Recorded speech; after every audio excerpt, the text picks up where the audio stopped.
Hello everyone, we're here with yet another week of Osas and ISS combined. Once again, I'm here with P-Flare. How you doing and what do you think?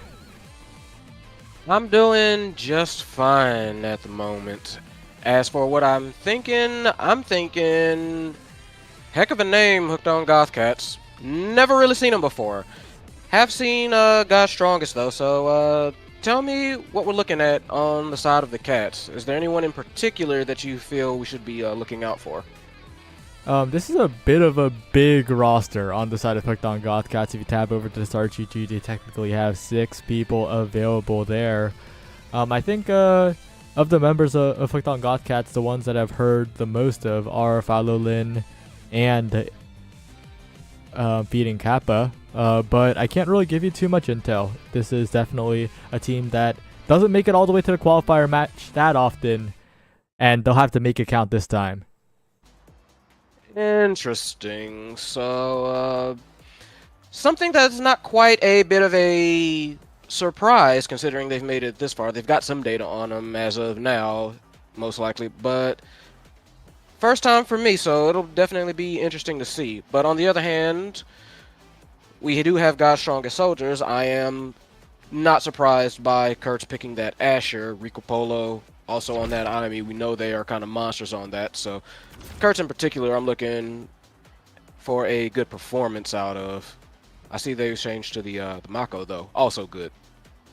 Yeah, God's Strongest Soldiers. They've been consistent, right? You recognizing them should tell the whole story, and also we've seen them on this very stream when you and I were casting as well. They fell just short, like you said, but yeah, they are a pretty reliable team. CHK Ghost, relatively new, it feels. I'm pretty sure they were on the roster before, but this is... we don't see them play as often. Who was their other brawler? Yes. Oh, it was Misael. Yeah. But as of now, they went with the Juliet, adding a nice little bit of firepower to the team. And on Taiko Temple, yeah, very much appreciated. On the other hand, Cats go with Estelle Dubu X. Honestly, pretty solid crew there, I think. Pretty nice all-rounder. And we are starting with Built Different and Spark of Strength. So that's going to be a lot of pain getting brought. Yeah, that is pretty scary. The size difference is going to make the midfield interactions quite lopsided. And of course, the spark power in the drafts cannot be understated, as Feeding Kappa immediately just pushing forward, proving to be quite the obstacle here. And let's talk about the Estelle a little bit, because Estelle is definitely a less popular pick than the Aimi, right? But on a map like Taiko Temple, there's a lot of angles that can be opened up with the Estelle beam. Yeah, I definitely think Estelle can be very useful on this map, if only not just because of the angles they can shoot, but as well as the protection. But on the other hand, if the core can't go nowhere like it was just then, nowhere to shoot anyway. CHK Ghost almost going down to the bull rush, but Feeding Kappa not enough knockback at this early stage of the game. The flip comes out, but a good late strike by Imperfections takes it out of the corner. And Severa Lindis, covers the bottom side, but Rico Polo, a perfect shot to the top. God's Strongest Soldiers, they're showing why we recognize them. Yeah, just very nice glitch pop to just like cover the entrance, make sure it was going in. So just very nice heads up playing there by God's Strongest, by Rico Polo. So we're going to see if they can strike back Cats. Like that flip just got burned a little bit. That's a little bit premature. We can't have that too often. Yeah, but we're kind of seeing the power of this composition, right? Aimi and Juliet, the damage is pouring through, and Juliet seems very strong on this patch. If you did catch North American Strikers League, CHA Ghost going for a dash punch as well. This character is a bit of a menace, and Mr. Ghost is piloting it quite well. Yeah, for sure. That is definitely going to... I think that may be like the problem to watch out for, the way that this damage has been flowing.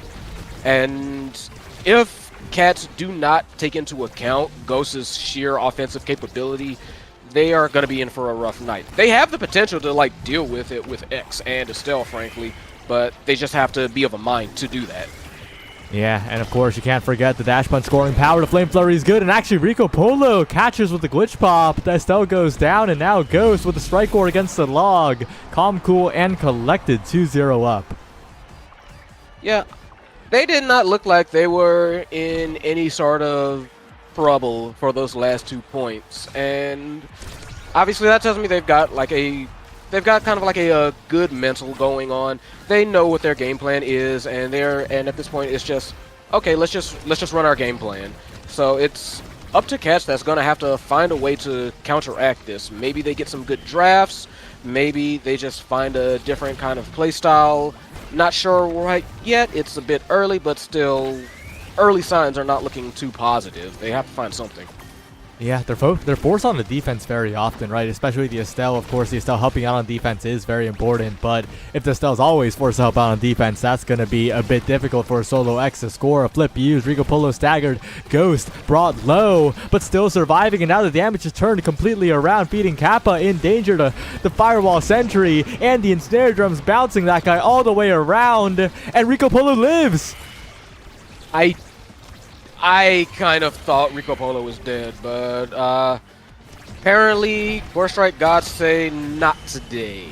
So good on them, and yikes, not so good. Never mind. Yeah, maybe the point turning around a little bit. Maybe it's good for Hooked on Gothcats this time. They're pushing the corner, and they find the Strike War. Beating Kappa sets up, but the second hit of the X Maximus is deflected away. The Strike War is won by Katyusha, the consistent goalie of the God's Strongest Soldiers, and a good flip to continue the offense. Imperfection turning it around, but Katyusha blasting it back to the other side once again, and now Ghost looking for one good dribble, but it's interrupted by the Estelle. The stall in the midfield works out, but the bell ringer backwards. Oh no! Not how you wanted that to end. Not how you wanted that to end. I was going to say before that, actually, that there's very clearly kind of like the issue. Estelle needs to get up to midfield minimum in order to get any kind of like scoring position going. Because like you were saying earlier, that Solo X isn't doing it.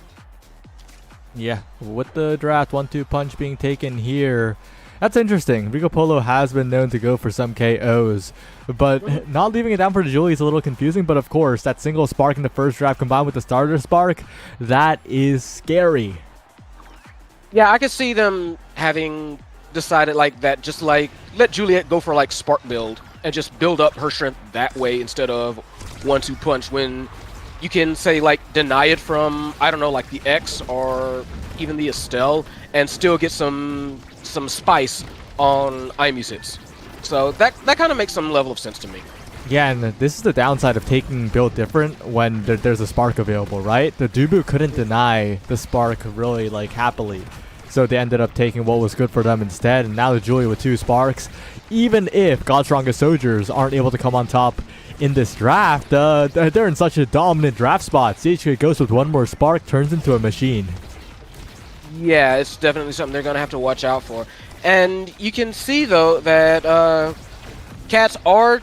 I feel like they are already trying to, like, push up a little bit more, but just, like, the defense to offensive transition of God's Strongest is just really good.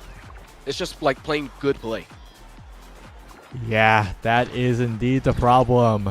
They're moving too fast for Hooked on Gothcats to handle here. And with a flip available on Rico Polo, and that Tofu Fortress sending it backwards. The Tofu Fortress has not been very reliable. Not lately, no. And what really bites is that I don't even think that was a... Ouch. Well, that was horrible. I was about to say, I don't even think the Tofu Fortress was a horrible call at midfield. I've seen that before to good effect, but the spread was just wide enough that the core just went backwards, and that was basically the start of the end for that point. That's unfortunate. God's Strongest Soldiers looking like the strongest right now. This might be their qualifying week, and this is indeed the last chance. It is week 4 for Osas, so you better lock in. Yeah. If I'm recalling correct, like, it is, like you said, like, it's loser go home, correct?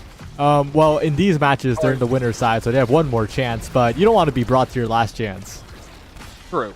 So, either way, yeah, they do have to kind of get that motor going, if they have not already. And right now, it's seeming like Cats are known for doing what they please and being lazy when they please. I'm not sure what's going on with them now, but it is rough road at the moment.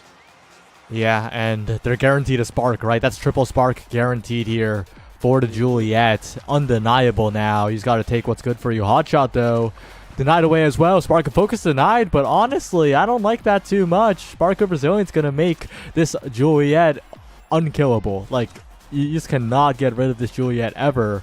And that means that there's no real damage win condition. There's no core control win condition. Hooked on Gothcats are going to have to figure out a way to get some midfield presence. Are going to have to figure out how to step up a little bit more.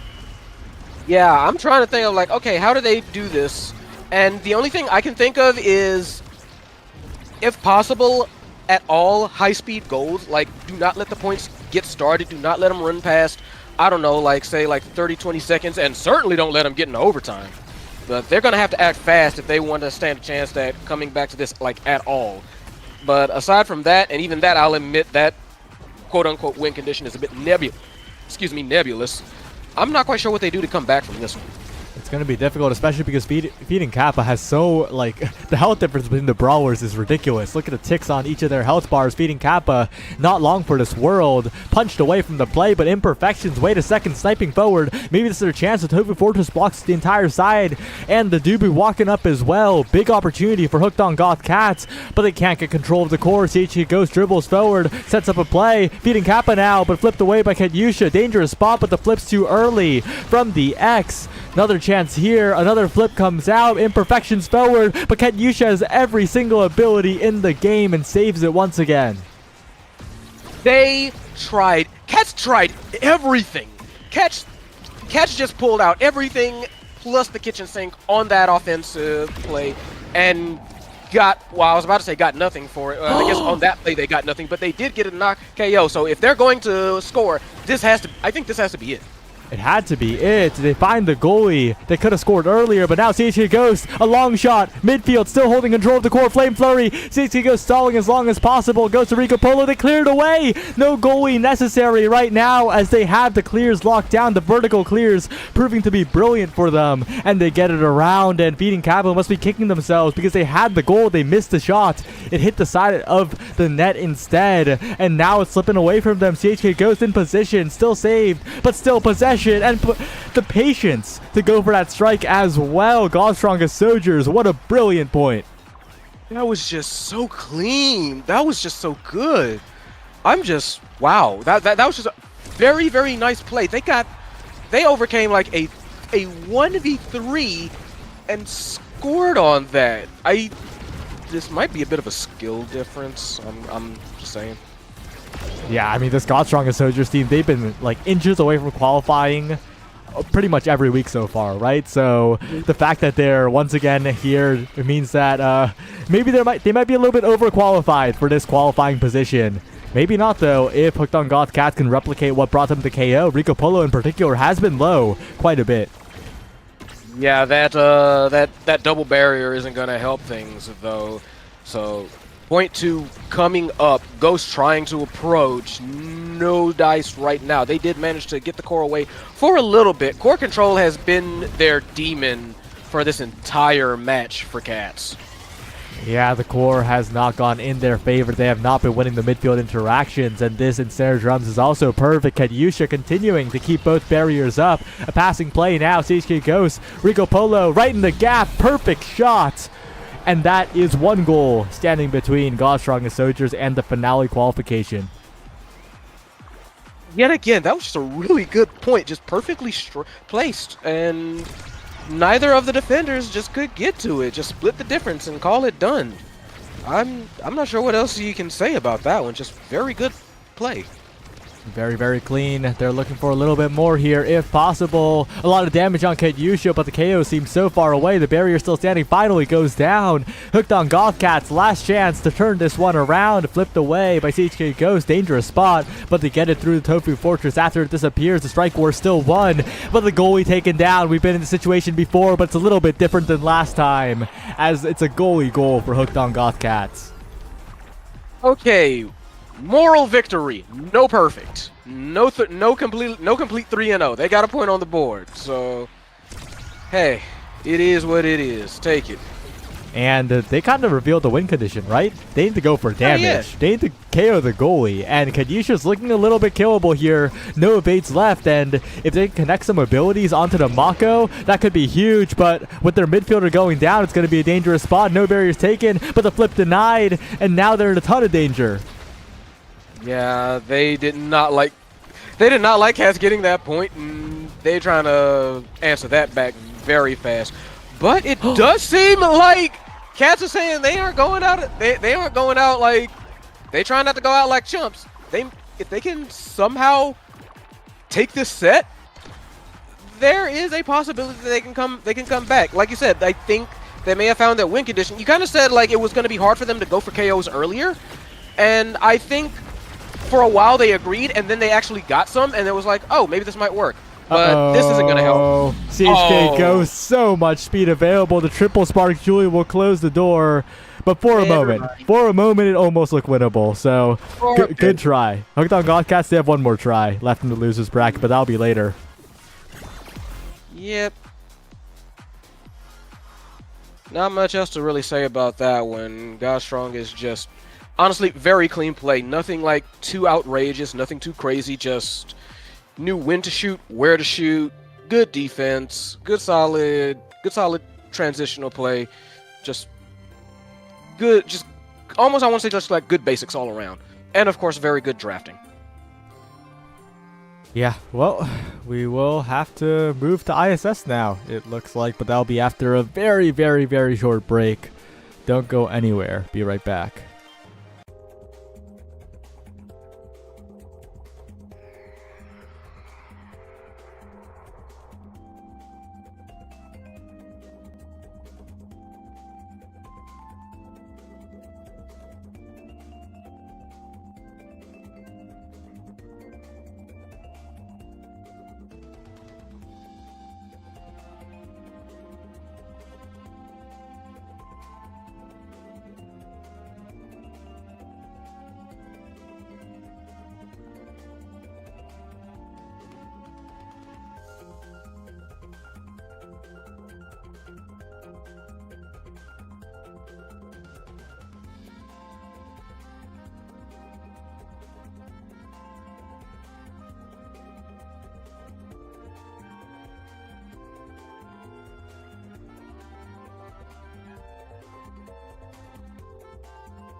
We're back and we're here. We're jumping right into the ISS side of things. It's a finale qualifier, and people, this one's a little different. It's a win and you're in, lose and you're out. Do or die here for these teams. Yep. No, there is no room for hesitation in this one. There's no room for, kind of saving it for, I don't know, saving it for finals or for regionals or whatever you want to say. You got to. Now's the time. If you got anything fancy, now's the time to pull it out. If you got any new strategies, any new kind of skill sets that you've been trying to practice, heck, bring out the surprises, bring out the skills. I think it's go time. And this is a bit of a scary matchup. Two amazing teams. It's the Momono Enjoyers versus Fake Madrid. And Momono Enjoyers, they got so close last time, but they ran into what might just be the ISS All-Stars, right? Basically the power of friendship. So we're going to see how they do here. Yeah, I have all the respect and all the faith in the world for their skills. Like, Momono Enjoyers is just a very, very solid team for, like, whoever they pick. You see, like, Kirike got that Estelle on deck. Blank, Atlas, we know that. Juliet showing up yet again, about to punch out some mofos, apparently. So, Fake Madrid. I don't know a ton about them, but I do see some familiar names, namely Frying Pan Man and Fyra. Oh, I thought you were going to say Tanky McTanky. That means we're very familiar with all three here. They're all very notable. I don't think we've seen them on a team too often together. But Tanky McTanky, very, very notable brawler. I think known for the Juliet, so this is a really good pick by Alex, of course. It must be comfort, but I've seen Tanky's best performances on the Juliet, so very good deny. Yeah, and for Fyra at the very least, I know they can pilot this Juno, which, you know, I've seen them work some wonders with it, so I'm a little bit surprised that it got through, but at the same time, I also enjoy seeing Juno, so hey, no skin off my nose. Yeah, Fyra's gonna be a midfield menace here. The drafts are gonna be so important. Alex with the dribbles all over the place. Might be overcooking it a little bit. There had to be a shot somewhere in that mix. But you know, they keep possession. They're looking forward. They're looking good in terms of their offensive pressure so far. Yeah, and that was just honestly, that was almost as basic a fake out as you can get. That was Core Strike 101 there. And sometimes you need the basics. Yeah, the basics coming through here. They keep the core in the bottom corner, isolated from the other team. Tanky and Fyra, they're going to have to connect a little bit more if they're going to keep this up. But Kurikan, ambitious blink to the bottom side, goes unpunished. They earn a barrier. It's traded, but it's still a pretty even game here as Alex, so much pressure on this Juliet. Yeah, very much. That, like you said, Juliet is kind of a horrible menace at this point in time. So right now, I already feel like their game plan needs to be either eliminate the issue in Juliet or play around her. And it seemed like they're kind of trying to do that. A lot of passing, attempting to move it up and around the Juliet, up and around Alex, trying to get something happen. Oh, that sucks! And sad, boys! Two missed barriers. Completely different reasons for the missed barriers, but two missed barriers anyway. Tanky now pushing forward, but Blank still defending here. Yeah, very good. Like, Blank is amazing in the net, in my opinion, so not surprising. They gotta find a way to break past this wall. Tanky McTanky not looking that tanky. Fyra looking hot, though. Very nice shot. Blank can't quite get to it. That's also Atlas for you. Yeah, not quite enough reach in that moment. And so far, both teams displaying their strengths. If Tanky gets the core in the corner with Fyra Slimes to back him up, that might be how this game is broken open. But a great shot by Fyra through two. Kind of reminiscent of what Kurikan did last point. And Tanky just winning a raw strike where Kurikan, that's not where he wanted to send the core at all. Yeah, that one was a little bit surprising, but it does open the net. And they are trying to do something. Very nice aggression. Power to Tanky. 1-2, gets it in the lower corner. Quick second goal, frankly. Very nice for Fake Madrid. Yep. Well, we will have to see how this one goes. Flips available for one member on each side, and overall energy relatively low. But Tanky, I think they've warmed up by now. We're seeing some really good strikes out of this X.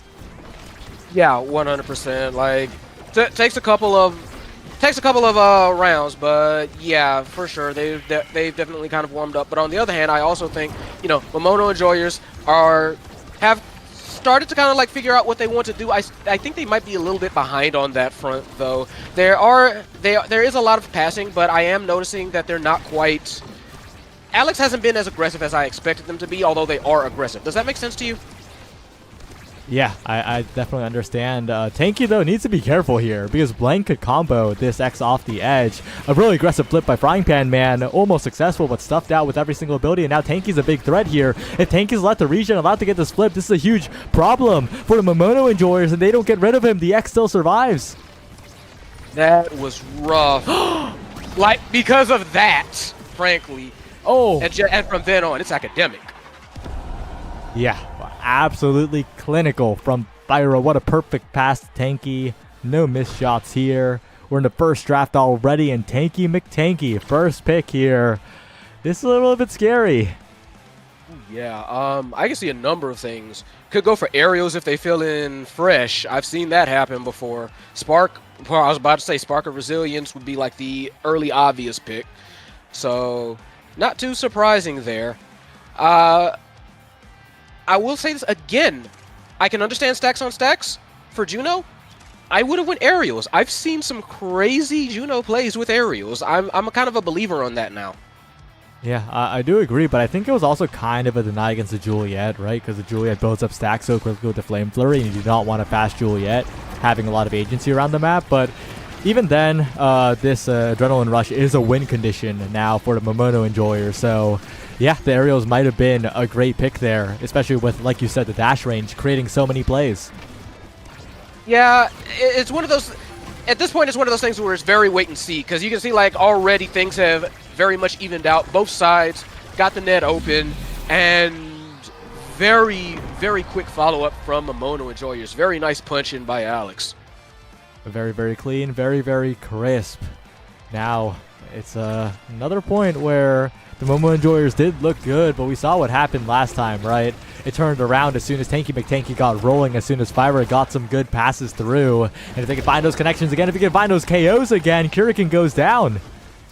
Yeah, this is already looking kind of worrisome. Tanky might be revved up. That tank might be rolling, and that tank delivering some powerful shots. Ooh, what a bell ringer, what a lineup. Tanky McTanky does it yet again. You kind of called it, like, pointing out Tanky as the big one to watch. Although I will say, all of them, for everyone on Fake Madrid is actually doing pretty well. They are making themselves really known in this match. So something to definitely worry for Momono enjoyers. Yeah, one bright spot is that Blank did pick up that missile prop, right? The missile prop Atlas has so much range to work with on those primaries, and now Alex with a dribble with the Strike War, putting Frying Pan Man in a tough spot. Kurikan now setting up as well as Alex, in the midst of everybody, gets a good Flame Flurry down, and brings us to 1 point away from the draft, potentially, for Mono enjoyers.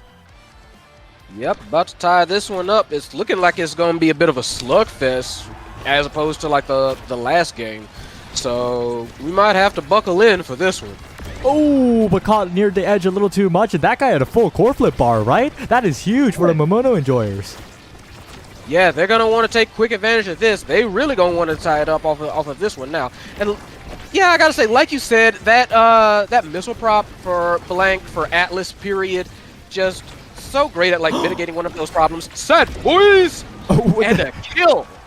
That guy just got comboed off the edge. One of those hits was the Atlas primary, the missile prop across the map. They're trying to score now, but it's not going to be too easy here on the defense.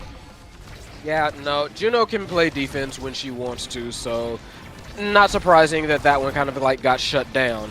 But Juno defense is not the biggest problem when it comes to, like, facing off against Juno, so gonna have to be very, very, very, very careful. They're dribbling now. Alex trying to set up the perfect shot, but no. The opportunity does not present itself, and now we're here with overtime. Juno, a possibility, and Tanky mixing up everybody. Not quite getting the barrier, though. And one more chance for Alex, perhaps, but the Slimes get it out of there. Oh, but Frying Pan Man a little bit late on the trigger. Doesn't get the flip out in time. No sale, and they tie it up, do Momono enjoyers. Honestly, just very... The name of today's game seemed to be just like play good, play basic Omega Strikers very good. There hasn't been a ton of, like, crazy shots, just people seeing their opportunities and doing their best to capitalize. Hotshot denied. Hotshot going to the Atlas instead of the Juno. Those primaries are going to be even scarier. Down with Among Titans. Going to be picked up as well. This Fighter Flight Juliet's going to be big and fast. And I think the Momono Enjoyers have a big advantage after this draft. Yeah. I'm actually gonna agree with that. The reason I was a bit hesitant was because I don't think Juno Catalyst is bad at all, especially with like the stacks on stacks and the explosive entrance kind of like helping back that, and like specialized training for Mako, not that fantastic, but still helpful. So I would have said even personally. Yeah, we'll have to disagree a little bit on that, but maybe the draft doesn't matter that much as the excellence from Fake Madrid is coming through. They're finding ways to send the core around everyone. Yeah, at this point, like I said, it's kind of a bit of a slugfest. So it's going to be survival and core control. I think that is going to make a good difference, a good deal of difference at this point. Oh, but Alex is fighting and flighting right now, dancing around with the core. Looking like they have double slick kicks a little bit here. Deflected away. Fire stalling for a bit, but now Alex in position. You can't forget that guy's adrenaline rush. Very nice patience on that strike from Frank Van Man to like keep it safe. Alex was waiting for that. Like strike war, and Frank Van Man just kind of like out hit him on that one. So they still have another chance here. Can't quite get the barrier, though. They have been fighting for that barrier for a hot minute. That they have. Kurikan in position, blinking forward. They can't get the KO. They're trying to find this goal, but it's so difficult in the midfield. Fyra is playing the Disruptor so well right now. Very nice back and forth pass between Tanky and Fyra. Does manage to get interrupted, and I think that was a little bit of... I feel like Frank Van Man was almost like... took his eye off the ball a little bit. Was that just me? It looked like they were trying to shoot for like Blank, and Blank had already got the shot off. Yeah, that's what happens with the Hotshot Atlas, right? The core travels so fast and you don't expect it because the primary is just there, and then the core hits it and it just explodes off the map. Yeah, so there you go. Very, very unfortunate situation, but very nice shot. Very nice goal for Blank. So right now it is Fake Madrid that has to kind of like answer back. They do get that barrier and nearly gets it in. The goal not quite open enough for that core to go in, but sometimes this is a game of inches. It is looking for a dribble now. Alex trying to bring it into Momono Enjoyer's favor, but Frying Pan Man precise on the clears. Good blink by Kurikan, but Kurikan's gonna need to be very careful on these strike wars with the less size. Tanky with the dribbles, looking to strike where everybody, but Kurikan gets it away so low. But Kurikan, the reversal flip takes Tanky off the map. Right, and then Alex with the flurry, 3-on-1, and from there, that's wraps for that point. That was beautiful play. Just one went out. Kurikan got one. Alex said, "Okay, bet I can do that too." Boom. That was so good from Kurikan too. If that flip didn't come through, Tanky was going to get the kill on Kurikan instead, and turning that all the way around was so valuable. Yeah, like I said, like game of inches and like half seconds, especially when this game goes into like overtime. Another good play by Kurikan, but Fyra trying to replicate an even better performance on the other side. Can't quite block the flip. Really good patience by Blank on that one, and now the primaries are going to come in. Kurikan with a dribble. Oh, Fyra saved that goal just barely, but Kurikan had so much threat there. Now stepping forward, flips away, and Blank with so much room to play with. Tanky just can't get a clean push forward. Yeah, that's been the problem this whole time. Like, Kurikan's been causing such a mess. Alex been such a consistent threat that Tanky just cannot get clear. Fyra's been playing very, very well for these attempted clears, but just this absolute onslaught of offense. Alex is playing absurd. Yeah, Alex and Kurikan, they kind of look shaky in the earlier sets, right? They kind of look like they were playing by themselves, but now they're really playing together, and now it's getting scary. I don't like that Might of the Colossus take, though. I don't think that's what you want to take here as a Juliet. I think you just want to take the build different, or the stagger swagger, or the peak performance, either survivability or the larger size. And rapid fire falling to the Juno as well. This might be the turnaround. I was about to say, I don't know about that one, Holmes. Like, you let Juno. Here's the thing, because I would have actually said I would have said Juliet gets rapid fire specifically to avoid Juno getting rapid fire. Yeah. That would have been my guess. That would have been my play. I can understand the rest of them, but that would have been my say. Yeah, that would definitely have been a solid option here. I don't think the Might of the Colossus was it. Of course, you're getting a big chunk of power thanks to all the bonus size you have. But I don't think they're hurting for KOs right now. I think they're finding just enough. Yeah, no, like you've got some good size on you, but what you don't want is for them to have like ways to position like a comeback. Like right now, you're kind of at this point. I feel like you're kind of defensive drafting, or at least that's the mindset you kind of need to go. And they're not doing that. So we don't know yet. It might it might just be like kind of a player difference thing. But that would have been my say on it. No, I definitely have to agree with you here.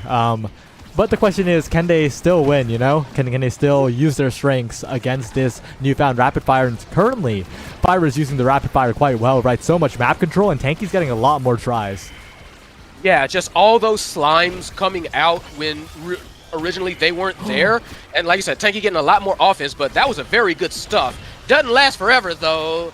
Second barrier gets taken. Offensive push now for Fake Madrid. Core goes around the world. This thing's moving like a rocket. Flip goes out. Frying Pan Man trying to get it up front. Karrakin saying no. Has to burn the flip.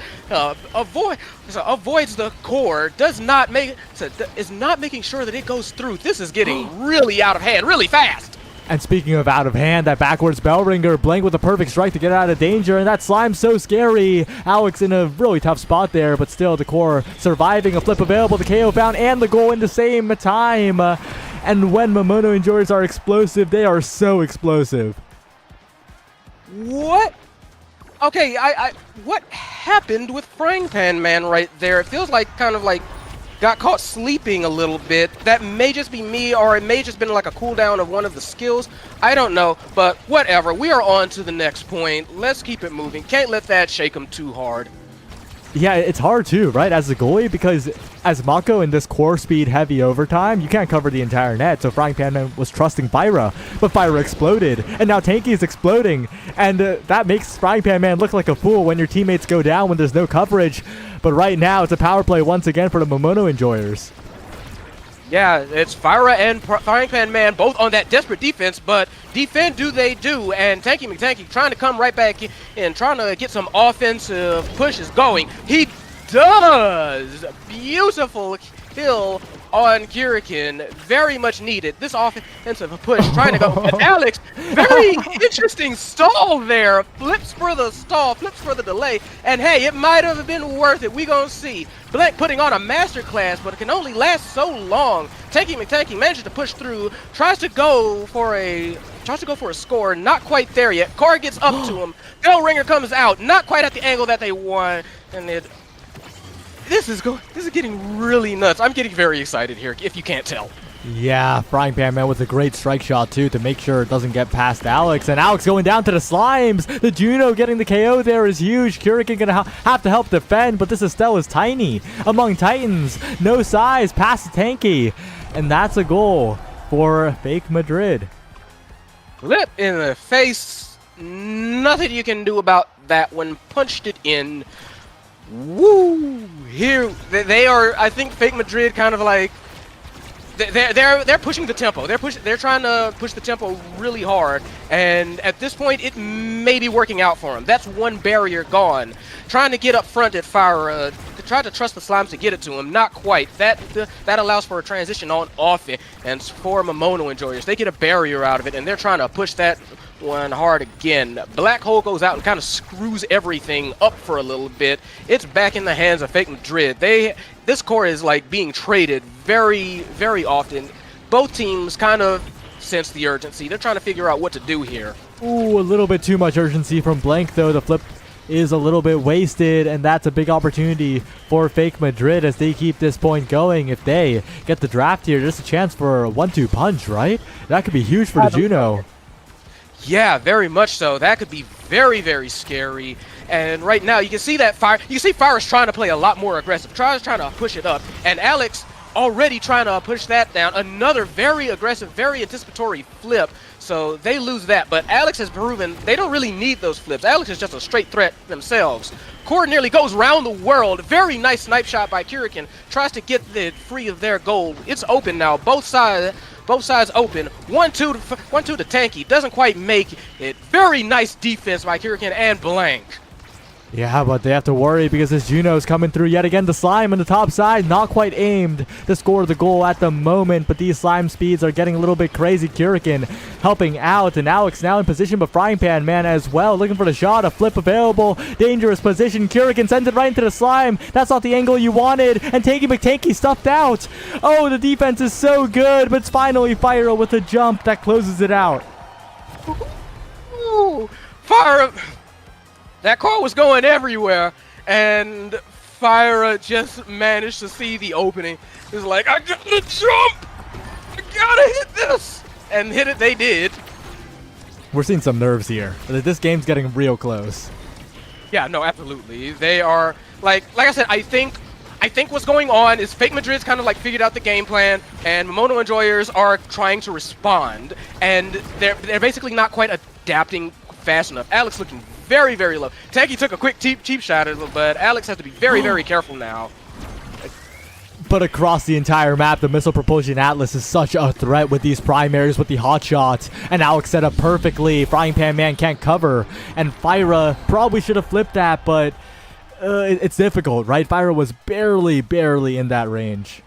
Yeah, no. I honestly completely understand that when, like, it was a, like, do I got the distance? That was just a straight guess. I can completely understand. I can understand flinching on that one. It's one of those hindsight 2020 situations. Absolutely, and Fyra almost taken out by the primary. Flips just to be safe, but this barrier's taken. Big opportunity, but a dash punch flip. The adrenaline rush coming in for Alex. 2 barriers down. Alex has so much speed. Blank is pushing up, trying to close this out right here, but a flip available for Tanky. Uses it late, and Kurikan closes it out, but Mono Enjoyers, they qualify. Mono Enjoyers in. Very nice play.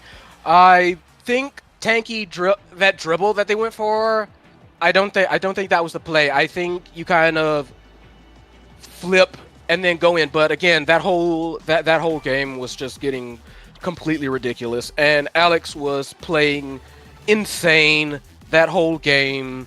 Like 7 goals, 6 KOs, just very good play, very aggressive play. And yikes, Momono Enjoyers, they held on and they made it through. Yeah, kind of feels bad for Fake Madrid with how well they played, but only one team could have made it out from those two, so it is what it is. Momono Enjoyers got it done, and that was a scary game too, right? Oh yes, 100%. Yeah, that could easily could have swung the other way if things had gone wrong. But there's another ISS qualifier. It's going to be right after this break. Don't go anywhere. We'll be right back. You hit.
Hello everyone, we're back with the second and last ISS finale qualifier for this week. It's Goofy Goobers fighting for the fallen J-Man Y1, who was unfortunately too high ranked to play in ISS, and they're against FP Obsidian.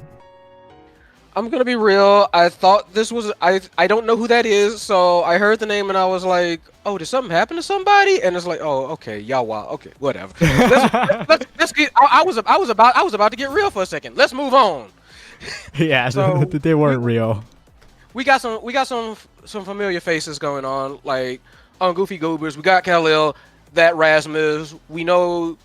I distinctly recall this fellow used to like to go fishing, so. Not surprising, you got the fisherman out.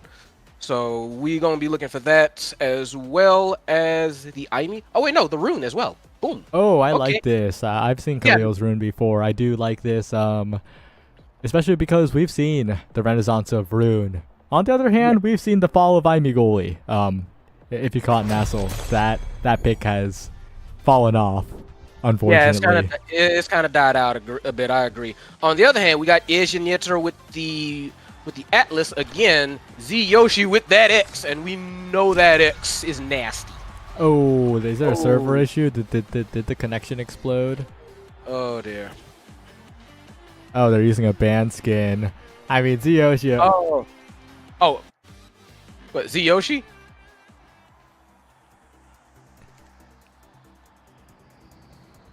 Yeah. Just want everybody to see the pecs, yo. It is what it is. Yeah, well, we're going to remake with the Awakening set. All good. I don't even know what the Awakenings are, so we'll be able to tell, and we can talk about them a little bit, too. Alright. We don't see them yet, though. We'll have to wait for the skins. It was Big Fish Timeless Creator. Oh, that explains the rune priority, and that's going to be scary. Timeless Rune? Yeah, that's... Honestly, Timeless Rune... Timeless Aimi. Yeah, that's looking quite scary on the kickoff. Yeah. If extra special falls to the Aimi, oh, that pick is gonna look strong. It's gonna be it's gonna get real nasty real fast. Yep. Like I 100% agree with that. So we kind of know what's up, and they got a couple seconds to think. They got a couple more seconds to think about it now to realize, like, oh, probably realize what we have if they hadn't already. So. Yep. Well, we're heading right back into it at lab again, and this time for real. But real this time. This is not the beach. You cannot wear swimwear here. Unfortunately. Yeah, but that Asher skin also looking like it is fit for some water. Fair. I can also I meant to notice it, like I can understand the Aimi ban. I mean not the Aimi ban, excuse me, the Finny ban, but also I like Finny. Why banner? Well, Asianator might be a bit of a Finny player. And Hakuria in the chat, the ISS cutoff has been moved to 100 LP into Pro League, not just not hitting Pro League at all. So everyone who hit Pro League and twiddled their thumbs and didn't play ranked again can now play in ISS. Ooh. There is news there. Also, I noticed the now pick. We didn't talk any about the now pick, which is honestly probably gonna come in very clutch if, again, like we were saying, like if that Aimi comes online. Hey, gonna be very, very welcome. Well, we will see how it goes here. Mac already getting off to a good start, but a bit of a sad boys angle means the bottom barrier stays alive, and these timeless pillars already doing a little bit of work here. Yep, like that's the crazy thing for like timeless rune. It's just such immediate, incredible value. Just off rip, no setup needed, no nothing. Just they're there now. They're there for ages now. You got to deal with it. Yep.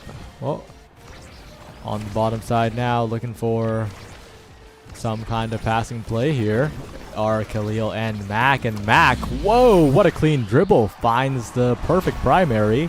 And that's the first goal. That was pretty clinical. Yep, just Like, again, started off with just some Strikers 101. Well, or rather, in this case, I would say that's more Asher 101. Yeah, and now looking for some more dribbles here. Mac building up a lot of meter, and this Goofy Goobers team is looking very well put together. They're playing very together. They're getting so much damage down, and Khalil on the rebound as well. Theirs looking like a well-oiled machine. Okay, well, one part is dead, but that doesn't matter when Storm has the fadeaway glitch pop. Yeah, that was just very nice shot. Like, these Goobers ain't that goofy, clearly. I apologize for that one. That one bite. Yeah, but I had to try it. Yeah, well, one barrier down already, and the offense is looking quite overwhelming at the moment. Storm to Khalil, back to Mac, but deflected away by Zyoshi this time. ButZyoshi's gone. That guy's dead. Wow, just squeezed in between them courtesy of Mac. And right now, I'm already seeing like a bit of an issue between both parties, and that is that the core control is not quite there for FP Obsidian. Like, they do have some power, and that was an interesting wait out, but in general, it seems like FP Obsidian, they might end up being kind of like a late game team. So it's going to be rough early on. Meanwhile, Goofy Goobers, they've kind of got the tools to take an early lead if they so please. Right, banish out a pillar, and Zyoshi forced away again. And the scary thing is, yeah, it is a scaling team on the side of FP Obsidian. But this Rune and Aimi scale quite a bit too, right? Extra special coming in for the Aimi would be huge. And of course, Rune is a very well-known scaling character, so they need to win here. They need to find some presence now, and they're trying to do so. But Mac walking up, has the flip in front of the net. The expanse is good, and Mac tries to force it through, but unsuccessfully. The pass splitter is so scary. A flip available now all the way across the map. Asianator, what a snipe. Incredible. Asianator sat there, looked at Keller and said, "Oh, you like circles, my boy? I can do that too." Dropped a circle right there, forced him to wait on it, and just a beautiful, honestly, just a beautiful flip, and like you said, just across the world snipe. Way to keep him in it. All right, Firewall Sentry, though, proving to be quite an obstacle. It is timeless after all. And that bottom barrier still standing, though. Asianator, great defense. Finally, Mac will get a good strike on the second attempt. And Zyoshi now, this X has struggled to get into play, unfortunately. But this time, the Rune Pillar helps out a little bit, unfortunately, for the Goofy Goobers. Yeah, you were just saying, like, Zyoshi was having some issues getting into the play, and then got involved in the play in a major way. Got the second, like, secured the second barrier, and then fought past two defenders to get the goal. Tied it up. Very nice. Very nice aggression by Zyoshi. Also very expected by Zyoshi. Yeah, well, it's suddenly 0.5. It looked really bad for FP Obsidian, but Zyoshi has inserted himself into the play. Suddenly, the double banish is good for now. One barrier taken already. But if Zyoshi can do what he did last point, he's doing what he did last point. Yeah, just like easy take of the barrier. Tried to get a bit of a cheeky KO on Storm, and just not quite made that happen. But offensive push is still on the side of FP Obsidian. He'll just to be safe from the now. Very nice play. Very quick transition to offense though for Goofy Goobers. They do not want this to fall not when they're so close. Yeah, but it might be the case. The passing play up to Zyoshi. Now they're really crowding the top side. Dave pushing forward as well. Dangerous spot. But the Firewall Sentry defensive, but it doesn't catch the core there. Dave with a perfect strike from the midfield. FP Obsidian with the reverse sweep. That was just beautiful positioning. Notice kind of like the half-court dribble and got everybody going to the top, and then just nice, decent speed. Clocked it right to the bottom corner and in. Just very nice, very clinical, and get stacks on stacks as reward. Very needed for now, in my opinion. Though I don't know, I kind of feel like maybe Castellas, so I would have taken that just to avoid Rune, but didn't take it anyway. So. Yeah, that perfect form is going to be scary with the timeless pillars, though. That's going to allow for a lot of cooldown refund, and now Khalil can also do the infinite cooldown generator. He can technically banish the core, put two pillars down, and infinitely refresh pillars. So if you've ever seen the GIF where Megaverse does that, he could do that. Probably not though. Yeah, that would just... I would probably be doing like the Scream, like that old picture, if that ended up happening. So I kind of hope not.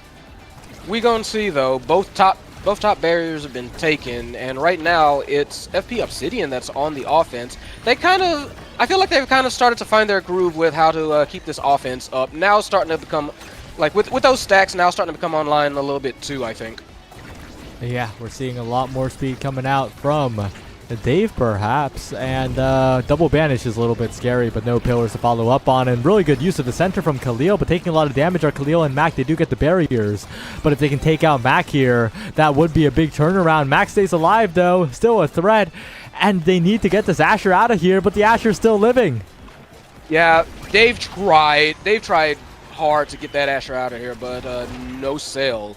Z Yoshi took a quick shot at him, but again, just too much going on to like try and focus on it too much. This core is going like bonkers with that pinball. Flip to kill, and there goes the Asher. Sad boys, very sad in that situation. They do get the pillar though, and what was that? Yoshi drifted on him. That guy went sideways. He went horizontal. I don't know. I have never ever seen that before. Yoshi like, let me see. What? Oh no. Hey. That was a little ridiculous here. And now Yoshi's going to look to bring that confidence into the next point. FP Obsidian, they're looking quite solid. Yeah, very good point. Very good barrier already. Right now it seems like, yeah, they're very much coming online is FP Obsidian. So right now, Goofy Goobers kind of have to lock in. Don't let that weird last point like affect them too much, and push back. Absolutely. Mac now with a breakaway. Khalil jumping to join the fray as well. The glitch pop good, but sent away once again by Dave. The double banish only comes through after the play is already concluded, and now Dave rushing to top side, forcing out a defensive firewall sentry. That's an important cooldown burned. Dave doing a lot of like unsung hero work here and trying to keep things like steady, keep the core in play away from Goofy Goobers as best as possible. And like it's rough because like these players and these characters are good for that kind of thing, but Dave's been putting in some work. But Dave is also looking for some health at this moment. Fortunately, Dave can do that. Yeah, fortunately on the Now character. Now a perfect flip, but deflected away. Mac pushing forward, and with the expanse gone, Asianator's in a bit of trouble here. Khalil pushing forward. So much speed available. Goes to Mac directly. And it is 1-1. This game's not even close to over yet.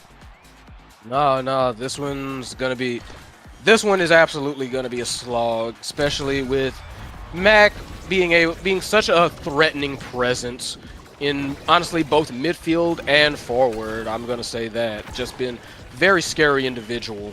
And Khalil with those forever circles. Yeah, but Yoshi gets both barriers here. Almost fumbles the top one, but does manage to secure it in the end. And now walking forward, but the flip is missed as well, and that resource might have been a little too important. Yoshi one more try, but a perfect pillar from Khalil sends it away once again. And Mac, the pass splitter, not exactly the angle he wanted. It's cleared away. Yeah, no, this one's going a little bit back and forth. Khalil making very good use of those warps, and Storm making amazing use of that glitch pop, saved it. That was nearly a surefire goal. And Mac, so many hits with the Asher cooldowns. Asianator in a lot of trouble, bounces it away, but the glitch pop, once again, a massive threat here. Khalil has flip available, sends it all the way around the world. Asianator burns the expanse, and these pillars are such a big problem for FP Obsidian. Yeah, they have been kind of ruining almost every offensive push that FP Obsidian has tried to make. And it's just very, very rough to kind of like retransition from defensive to offense when you've got a pillar just saying no immediately. All right, maybe this will be the turnaround here. Yoshi pushing forward, but it's not quite found. Storming Khalil to the top side, but the pillar sends it backwards. Big opportunity for FP Obsidian, especially if Yoshi can maintain possession, but Mac sends it to the other side. Just very good core control from Goofy Goobers. Mac has been doing a lot of things right on this Asher, imposing their will, but not trying to be like super overbearing about it, making sure that they are in like a good position to kind of cause the offense to kind of break down when FP Obsidian do get an opportunity for offense. That combined with, again, like Khalil's like pillars, just causing a whole lot of issues for FP Obsidian to get any kind of sustained offense. All right, the firewall sentries, the pillar, all good, and that's the barrier falling. FP Obsidian truly on the back foot now, and Zyoshi needs to be careful. Punch dashed off the edge by Mac. They're on death's door now. One more hit will be the goal. The expanse is good, but it goes back to Mac once again. Dave with the intercept, and the respawn's going to come in, but Khalil has flip available. They got to watch out. Yeah, and they nearly messed that one up as both those banishes goes out. Very, very scary. Matt comes in, beautiful timing. I think at that point there was nothing to do. Azenator had tried to clear it up top and was still in recovery. Just very, very good placement of pretty much everything that they have on the side of Goofy Goobers. Just very direct and getting very rewarded for it. Hot shot on Rune. Yeesh. Hot shot, perfect form. Timeless on Rune. That guy's going to get so much cooldown refund. Those pros are going to last so long, and every time they hit something, that's a perfect form cooldown refund. And if they hit something initially, that's also a hot shot cooldown. This guy is going to control the entire... He already was controlling the entire map. Yeah, like, call this place the Parthenon, because there's going to be pillars going up everywhere. Exactly. On the other end, Dave picking up the fighter flight, maybe a little bit of speed. Same with Yoshi picking up that peak performance. An incredibly strong awakening to stay alive as well. But Storm picking up 2 sparks. One of them the cooldown spark. The additional cooldown is going to be so useful on the goalie. Yeah, looking at the pickups, I think FP Obsidian has decided, forget it, just try and outspeed him. And here's the thing. I can understand that logic. I'm not 100% sure it's going to work because... Okay, sure, you drive a whole lot faster, but you still need the handles. You still need to get past that sea of... You still need to get past that sea of pillars and those walls that are going to be coming too. They do have the goal open, so there might be something there, but it's going to be one heck of an obstacle course. Asianator gets it out of there for the moment, stays alive in the point, and Zyoshi and Dave need to start evading these banishes, right? Khalil's hit so many double banishes on them.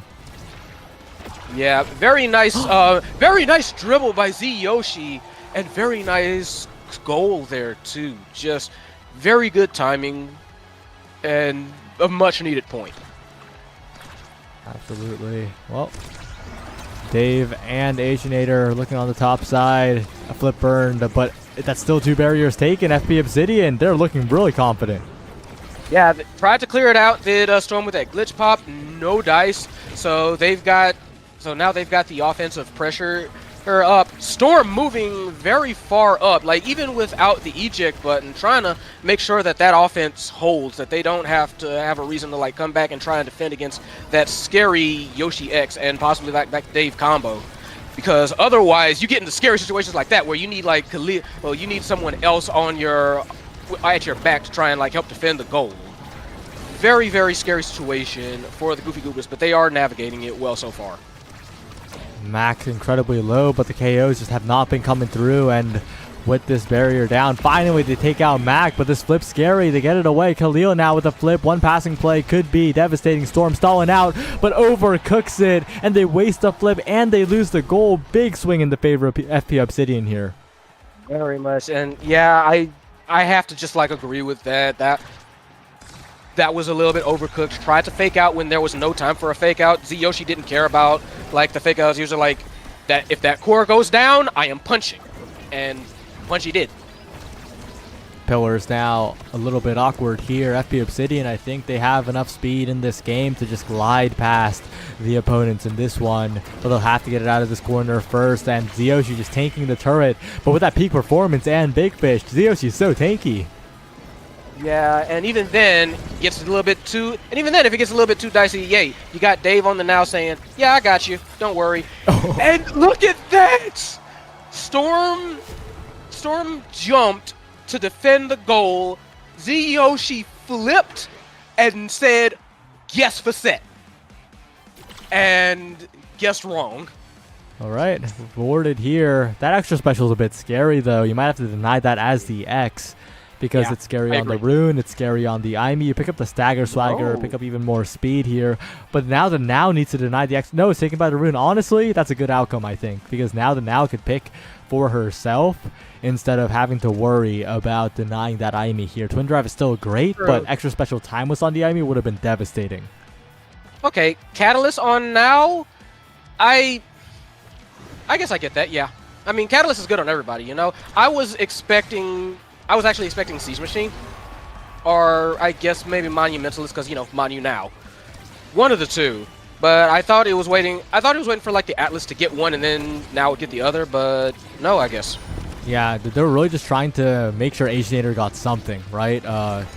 Especially because Mac has been so overwhelming on this offense that getting that additional power on the Expanse is going to be really important.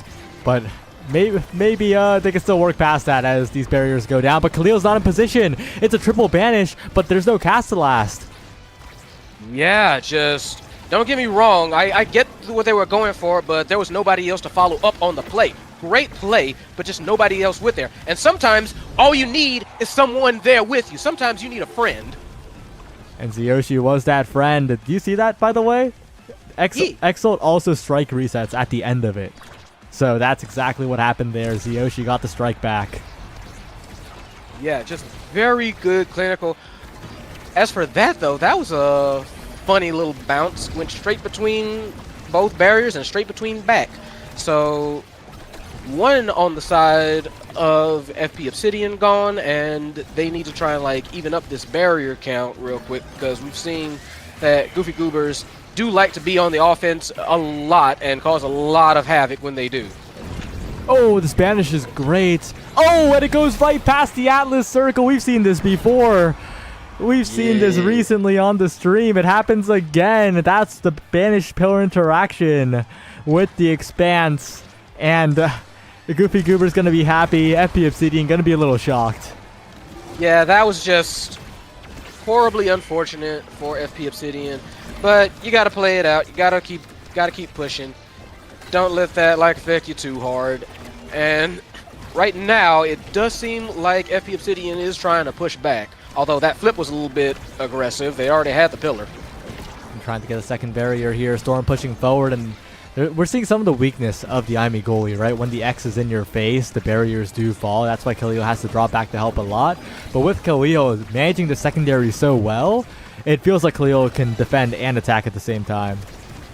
Oh yeah, no, 100%. Like, yeah, Storm without someone to back him, like right there, is usually in a bit of a threatening situation. But Khalil is just very good with pillar placement, so Khalil can kind of afford to stay back there. But again, that's kind of been a lot of their points. Have you noticed, like Zyoshi getting into like the 1v1 with Storm and just out muscling? Yeah, Ziyoshi's been very good with aiming the X-Dash, finding the core whenever it drifts in front of the net. And Storm has been good at interrupting it, right? But sometimes you just don't have that glitch pop available. Yeah, like a lot of, that's kind of like what I'm saying. Like a lot of the times what happened is like the glitch pop has been used for an interception already. But here's the thing, Zyoshi is still in position. So if Dave can if Dave or Asianator can get it, not quite to Zyoshi, but kind of like in that backfield, Zyoshi can just punch through.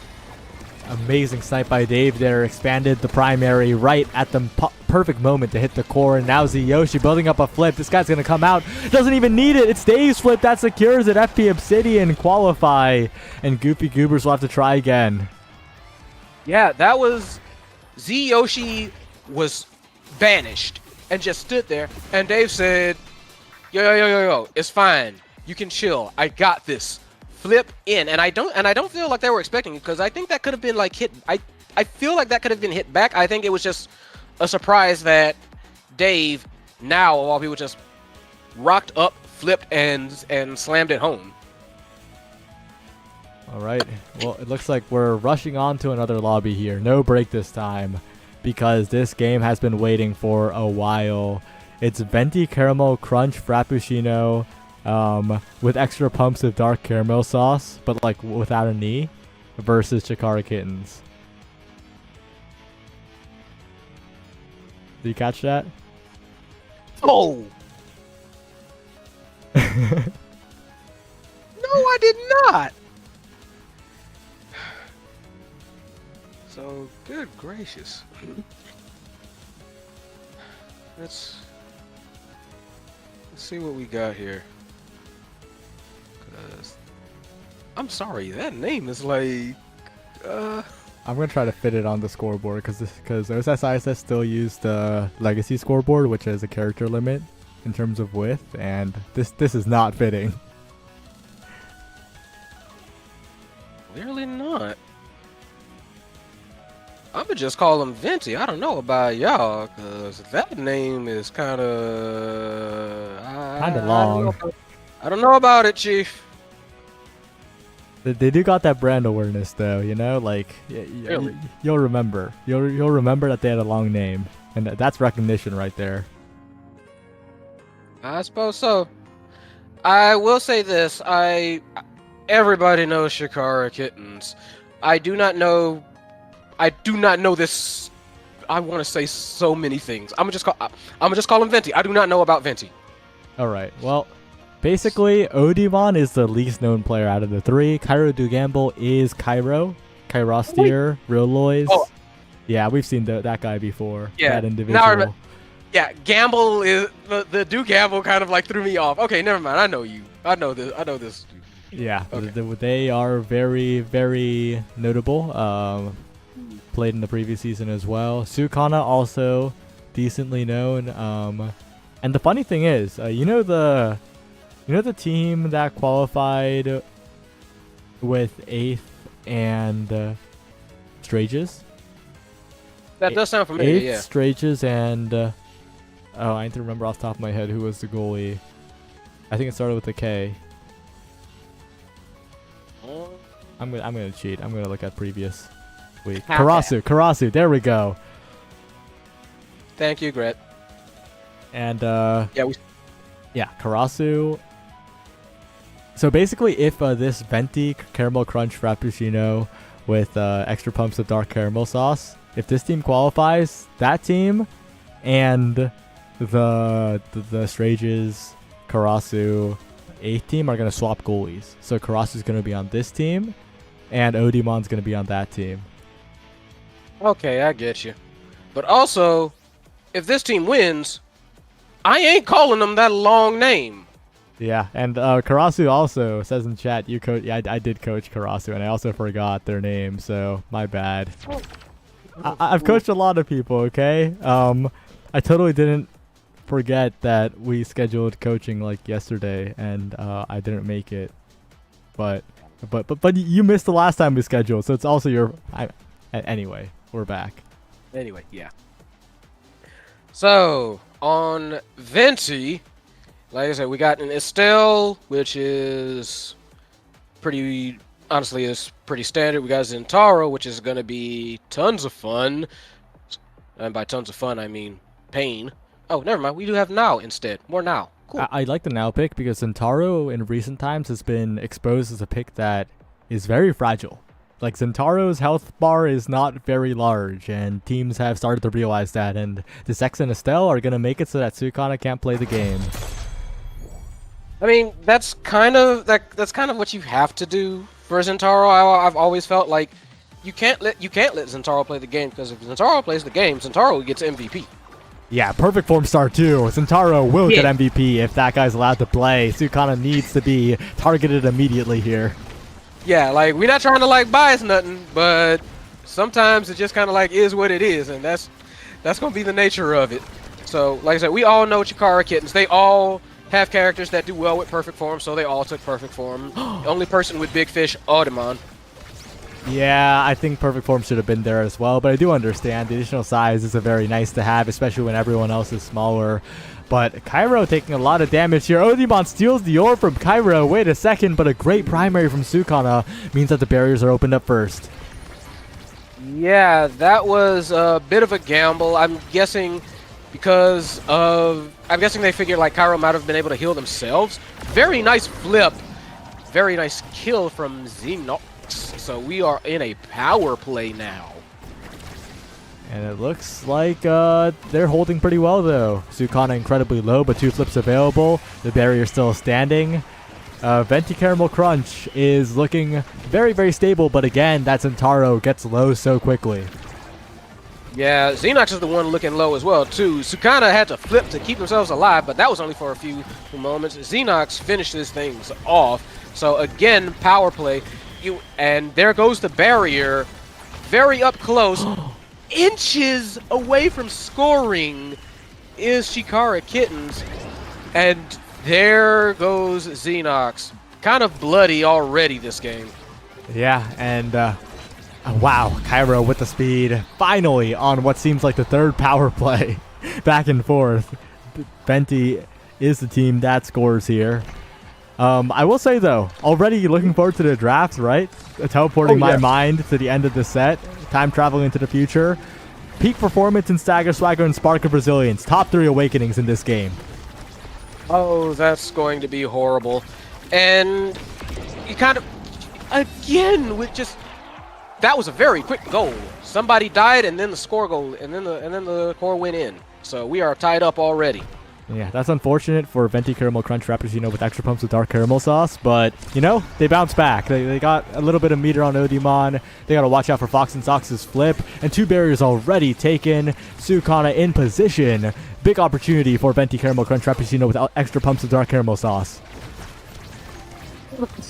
You, okay, I'm supposed to, I'm sorry, you are kind of cracking me with the, I can't, how do you... Moving on, forget it. Anyway. I messed up the second one. The first one was good, though, you know? Moving on, because you gonna crack me with that. I have noticed that they are trying their best to kind of fulfill the game plan earlier in that they don't want Sukana to play the game. They don't want Zentaro to be in this game. They want this to be a 3-on-2. But Sukana knows that as well, and I feel like they're also trying to exchange Sukana for Xenox, because both of them have been getting hurt a lot. Oh, and Xenox gets a little greedy on the top side, and Odimon, the barrier drops behind them. Murad low, a big opportunity for the side of Venti Caramel Crunch Frappuccino with extra pumps of dark caramel sauce, and by the time I finish seeing the name, Sukana finds the shot, a perfect setup from Cairo. They take the lead for a moment. Yep. Venti has 2, and Chikara Kittens has 1. We know Chikara Kittens isn't going to be shaken by all that, like, so soon, though. So I really do think the draft is going to tell how this game is really going to play out. Like, right now, I don't want to say this is still, like, filling out process, but I will say this is kind of, like, prelim game. Game doesn't start, for this team, at the very least, I know for Chikara Kittens, game doesn't start until draft 1 happens. Absolutely. And I hope that both teams are aware that to win this game... Oh, what a good pass by Cairo, by the way. Perfectly to Sukana. Amazing awareness from the midfielder of Venti Caramel Crunch Frappuccino with extra pumps of dark caramel sauce. But both teams need to be aware that the way to win this game is through drafting survivability, denying survivability from the opponents. But we don't even talk about that now because there's no survivability in this draft. Nope, there's just a whole lot of punch and pain. Almost quite literally, because Super Surge. Get it? I can be funny too. Anyway, right now, we have that Estelle taking Super Surge. Zentaro, I would not be surprised if they took like 1-2 punch or even like Spark of Strength just to, well, they can't take Spark of Strength now because the app is drafts here, I'm going to say. What? There's no way this was the correct way to go about this draft. Like I said, interesting. Sukana could have gotten heavy impact, could have gotten 1-2 punch and went for the hot shot. And like I thought it was gonna be 1-2 punch. Yeah, there were so many options on the table, and now they're dying. They did not make the right choices in that draft, and now it's a 3v1, and that's the goal. I mean, already, like, what did I tell you? Like, Chikara Kittens, they don't come online. That happens in a ton of their games. They don't come online until draft 1 is done and over with. Once that first draft happens, then things get scary. It was a draft masterclass by Chikara Kittens, but not because of anything they did. Oh. It was a bit of a fumble by Venti Caramel Crunch Frappuccino with extra pumps of dark caramel sauce, but it's still an advantage for them at this point at the very least. A good strike by Fox and Sox, but Xenox gets in the way and spaces away from the core. Should have tried to go into it and tried to get a strike afterwards, but it's okay. It's still just a 1-1. Yeah. Still 1-for-1 and still early days. Both teams, though, getting online. It's gonna be hellacious trying to like basically get that core under control already. I feel just because of all the like the power and the speed that's going out already, and very nice block from them. Very nice kill though, and we got a power play on the side of Chikara Kittens. One flip goes out. Barrier has been taken. And right now they're trying to see if they can't get two for a little bit too greedy though. This Xenox kind of been a story of the game so far and gets punished for it. Yeah, well, Fox and Sox, good flip, gets it away to the top side, gets it to the top side again, and Mura converts with the piercing shot. Wait a second, this point's not even close to over. Mura and Sukan are so incredibly low, and flip available for Cairo. They gotta get it through. Xenox striking the midfield. Sukana healed up just enough, and these flips are not being advanced forward though. Two flips wasted, and Fox and Sox clears it away all the way from Brazil. That player's from, but not enough cooldowns to save it at the end of the day. Venti Caramel Crunch Frappuccino with extra pumps of dark caramel sauce take the lead once again.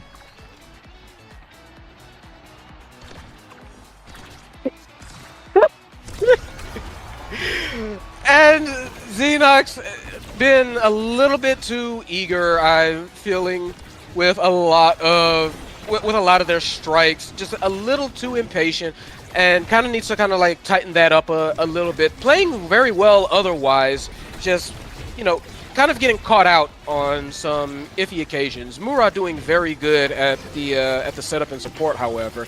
Very nice goal.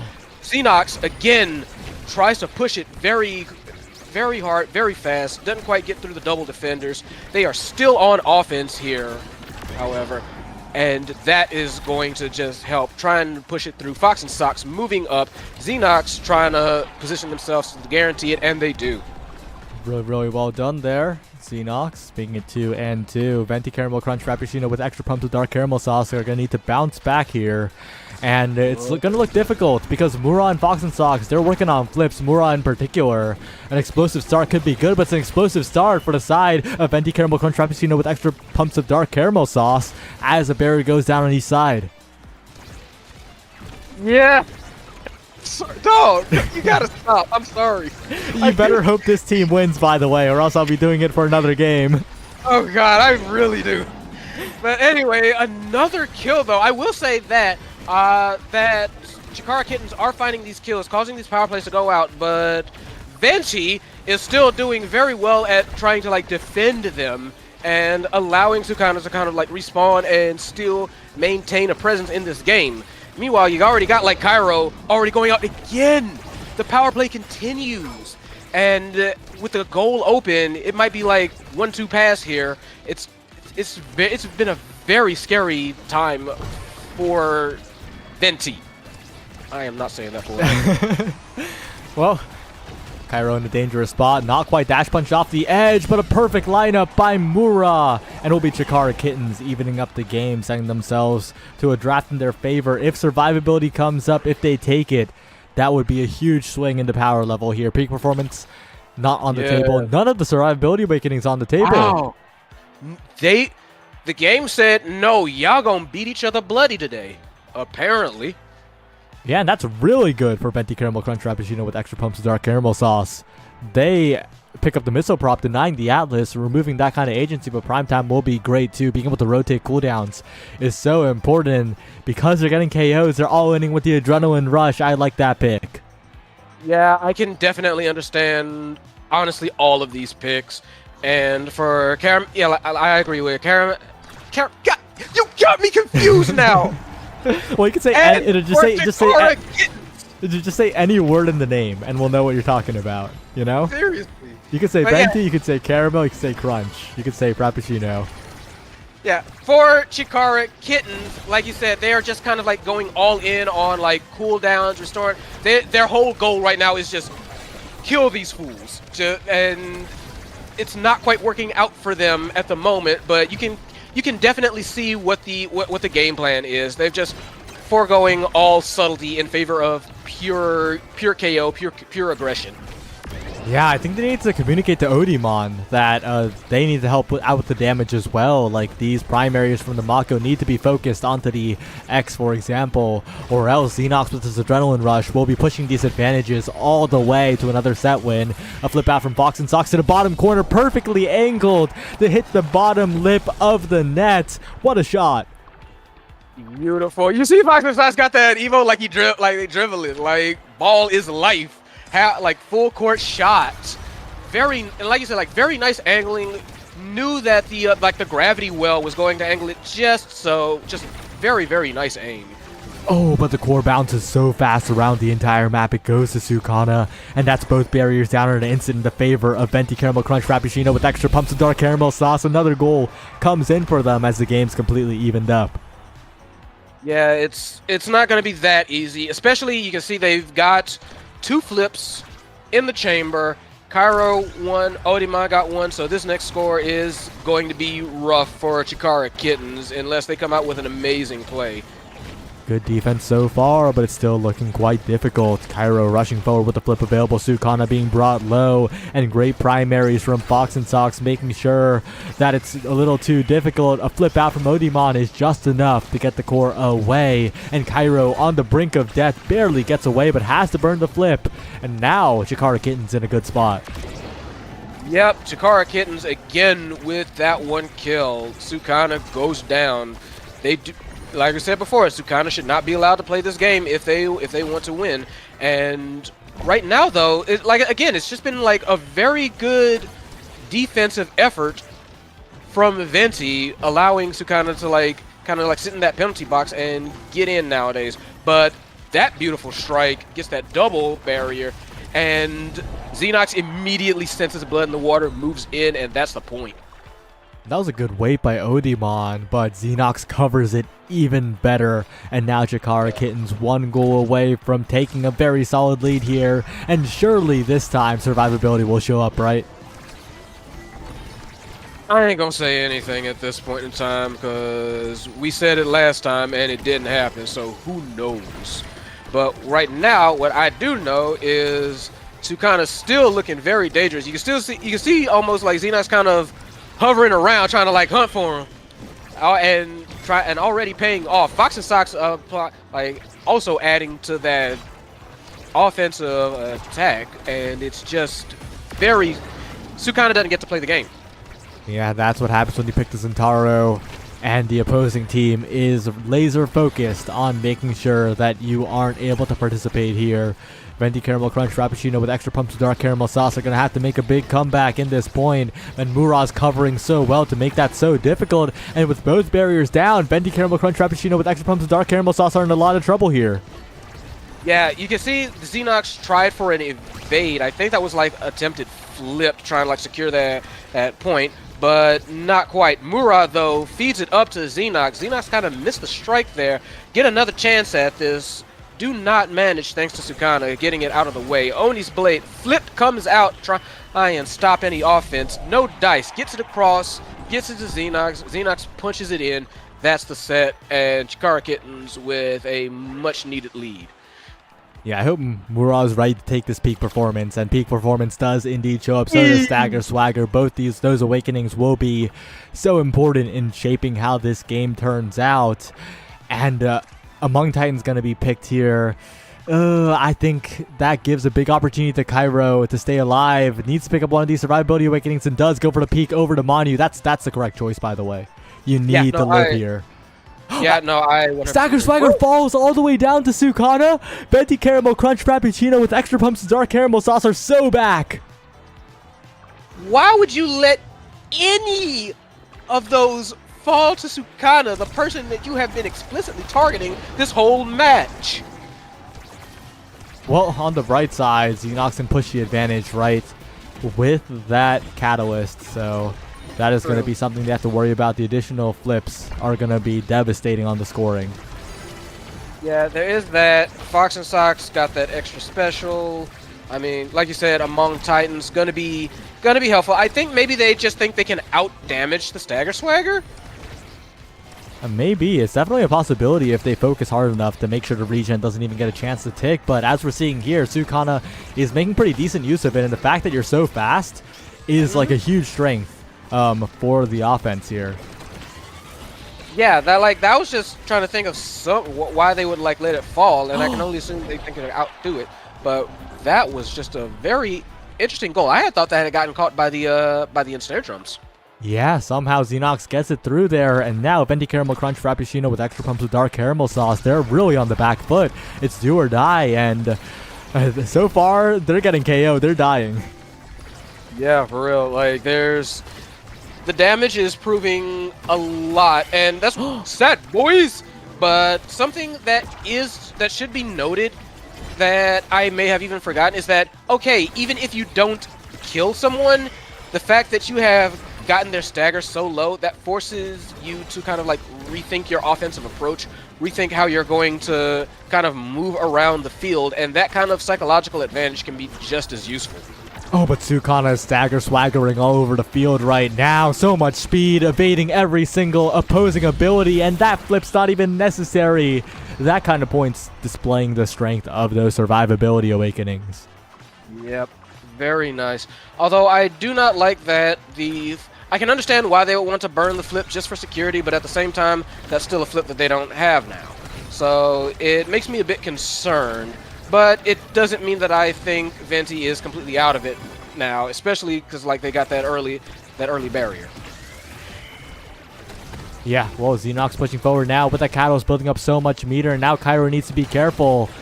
Sukana pushing forward, deflected by Cairo, perfect, but Bura's there, make sure that the barrier stands, and Cairo so incredibly low, stays alive for the moment, needs to go for the orb, needs to regen, and finally does heal back up.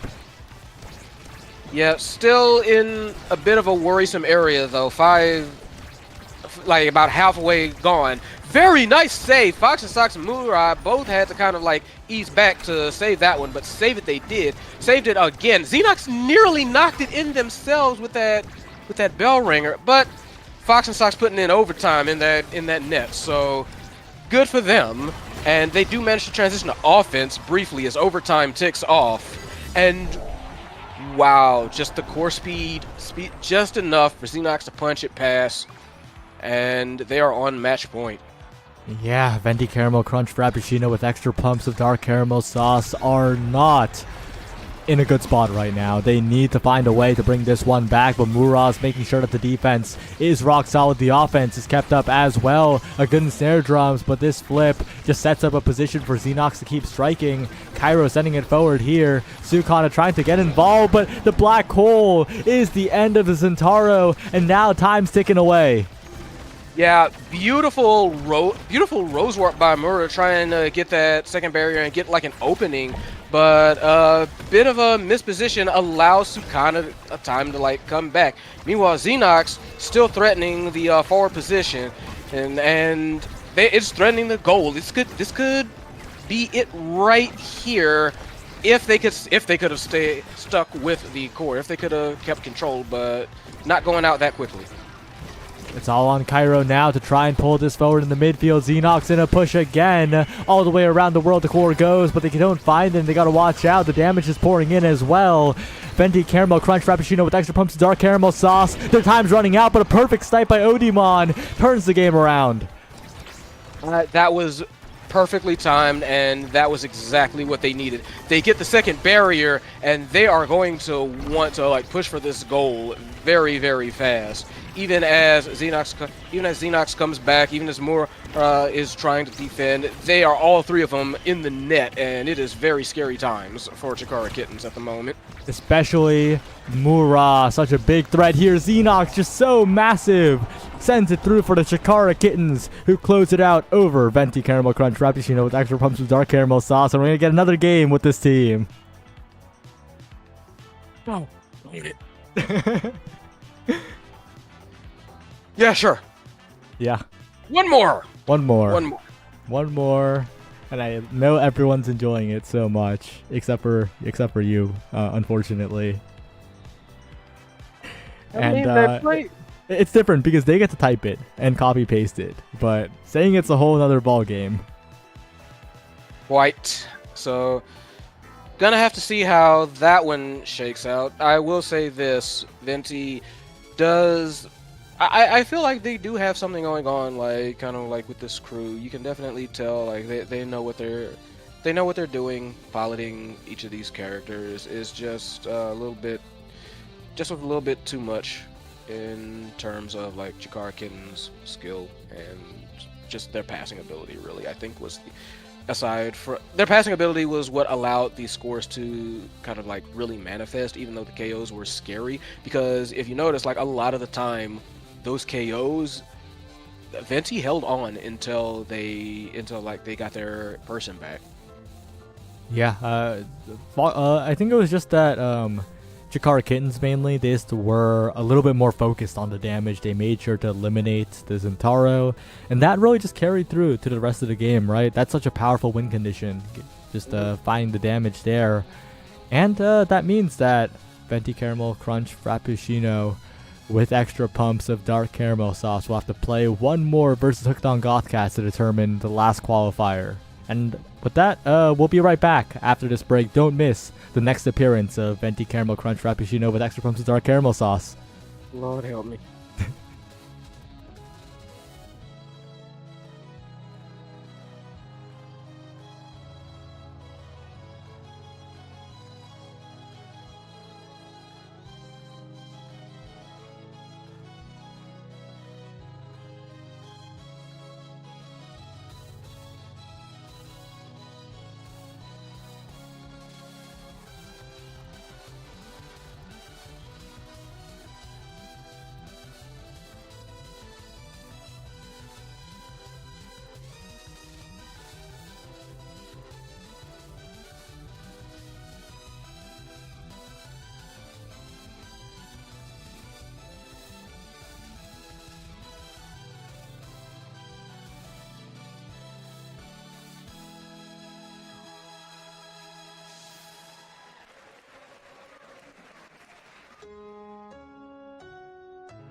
Hello everyone, we're back with the final match of the day, and I know you've been waiting to see the conclusion of the story for Venti Caramel Crunch Frappuccino with extra pumps of dark caramel sauce.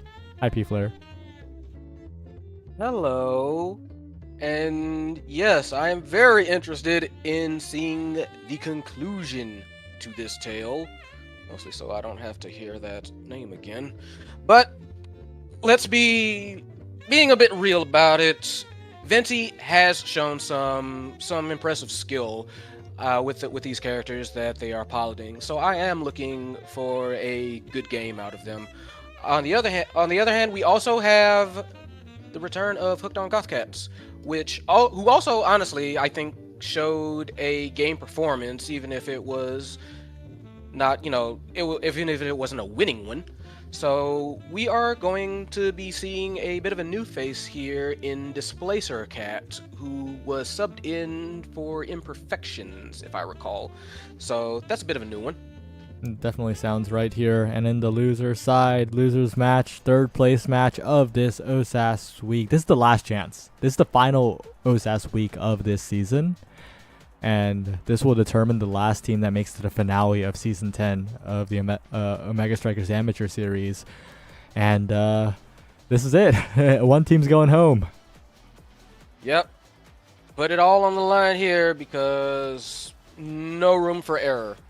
So right now we have Odimon on the Kai, Cairo on the Estelle, Rasmus on the Sukana. And it seems like Cats were expecting one thing and got the other. Yeah, Estelle pretty solid in that midfield presence on this map. Of course, Mako ever reliable.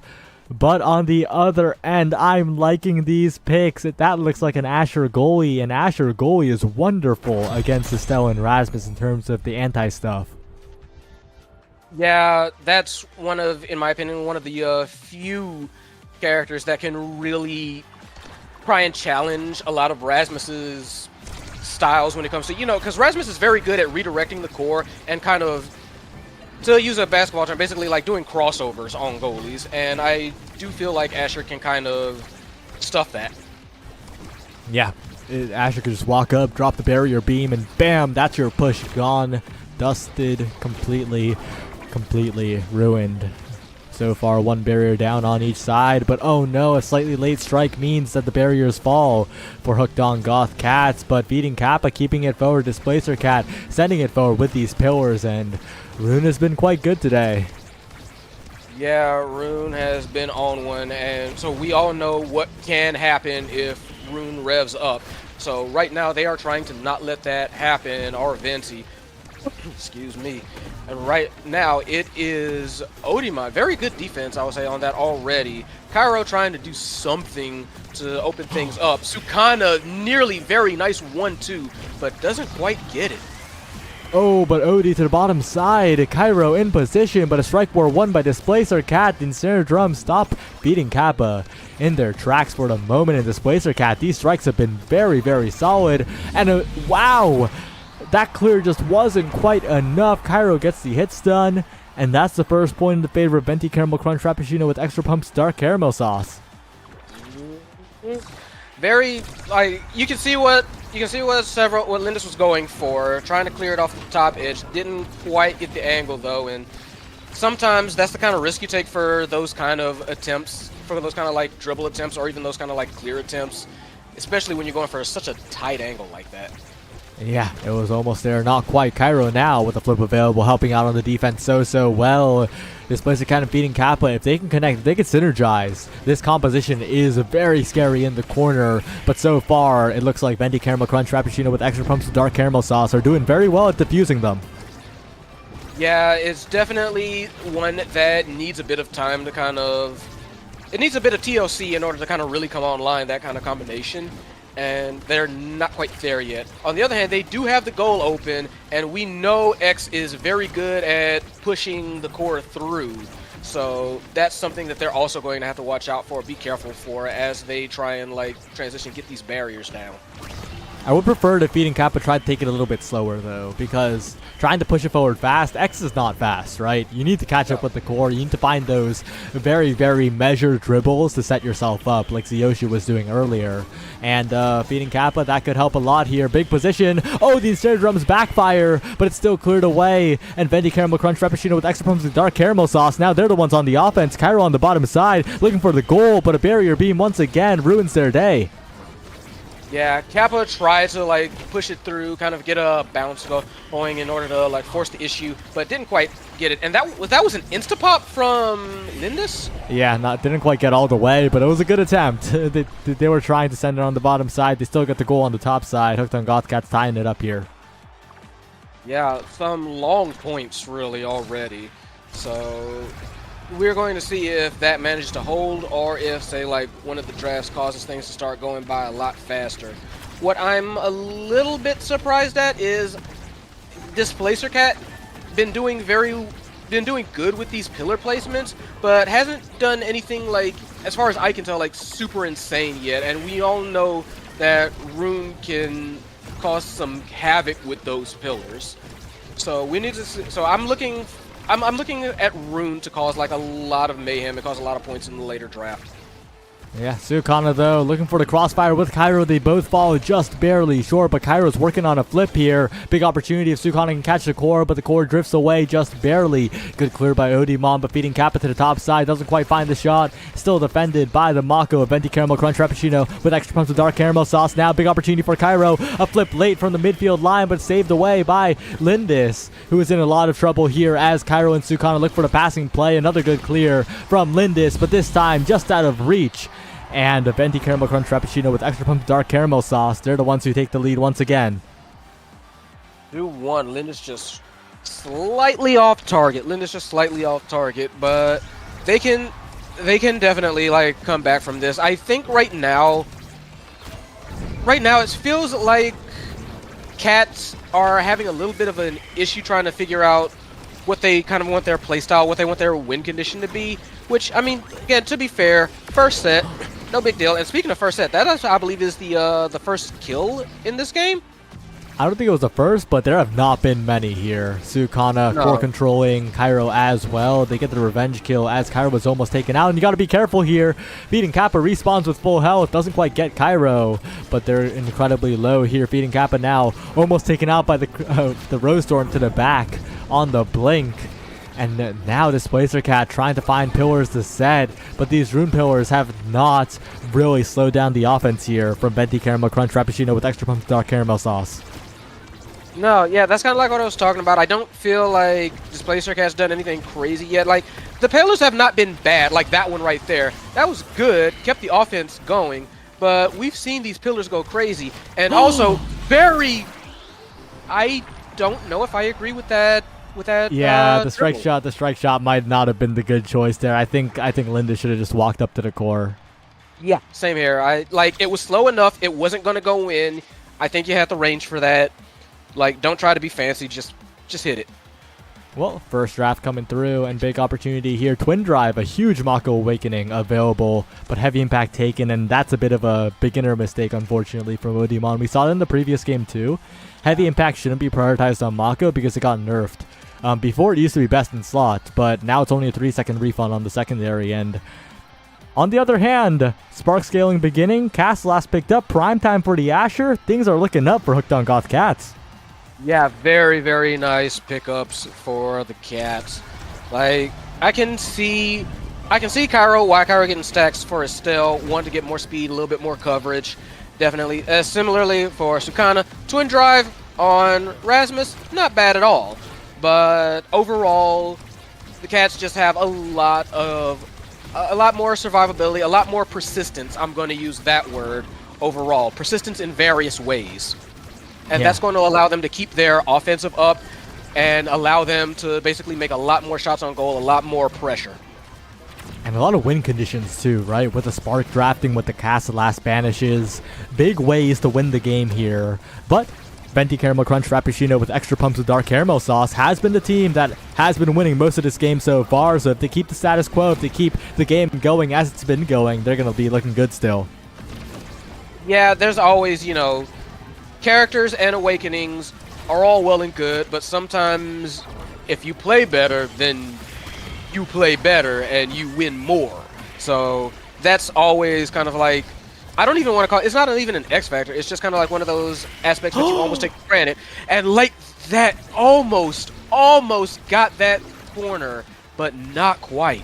Yeah, that's 2 missed shots in a row from beating Kappa, and we need precision on those strikes because those opportunities are not going to come very often when Bendy Caramel Crunch Frappuccino with extra pumps of dark caramel sauce is the team with the core control.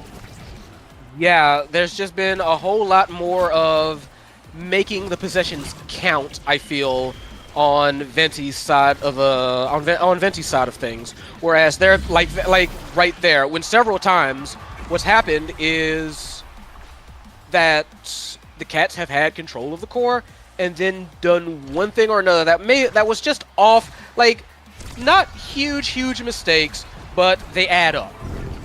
Yeah, usually there'll be more opportunities, but they're playing a bit of an unforgiving comp, right?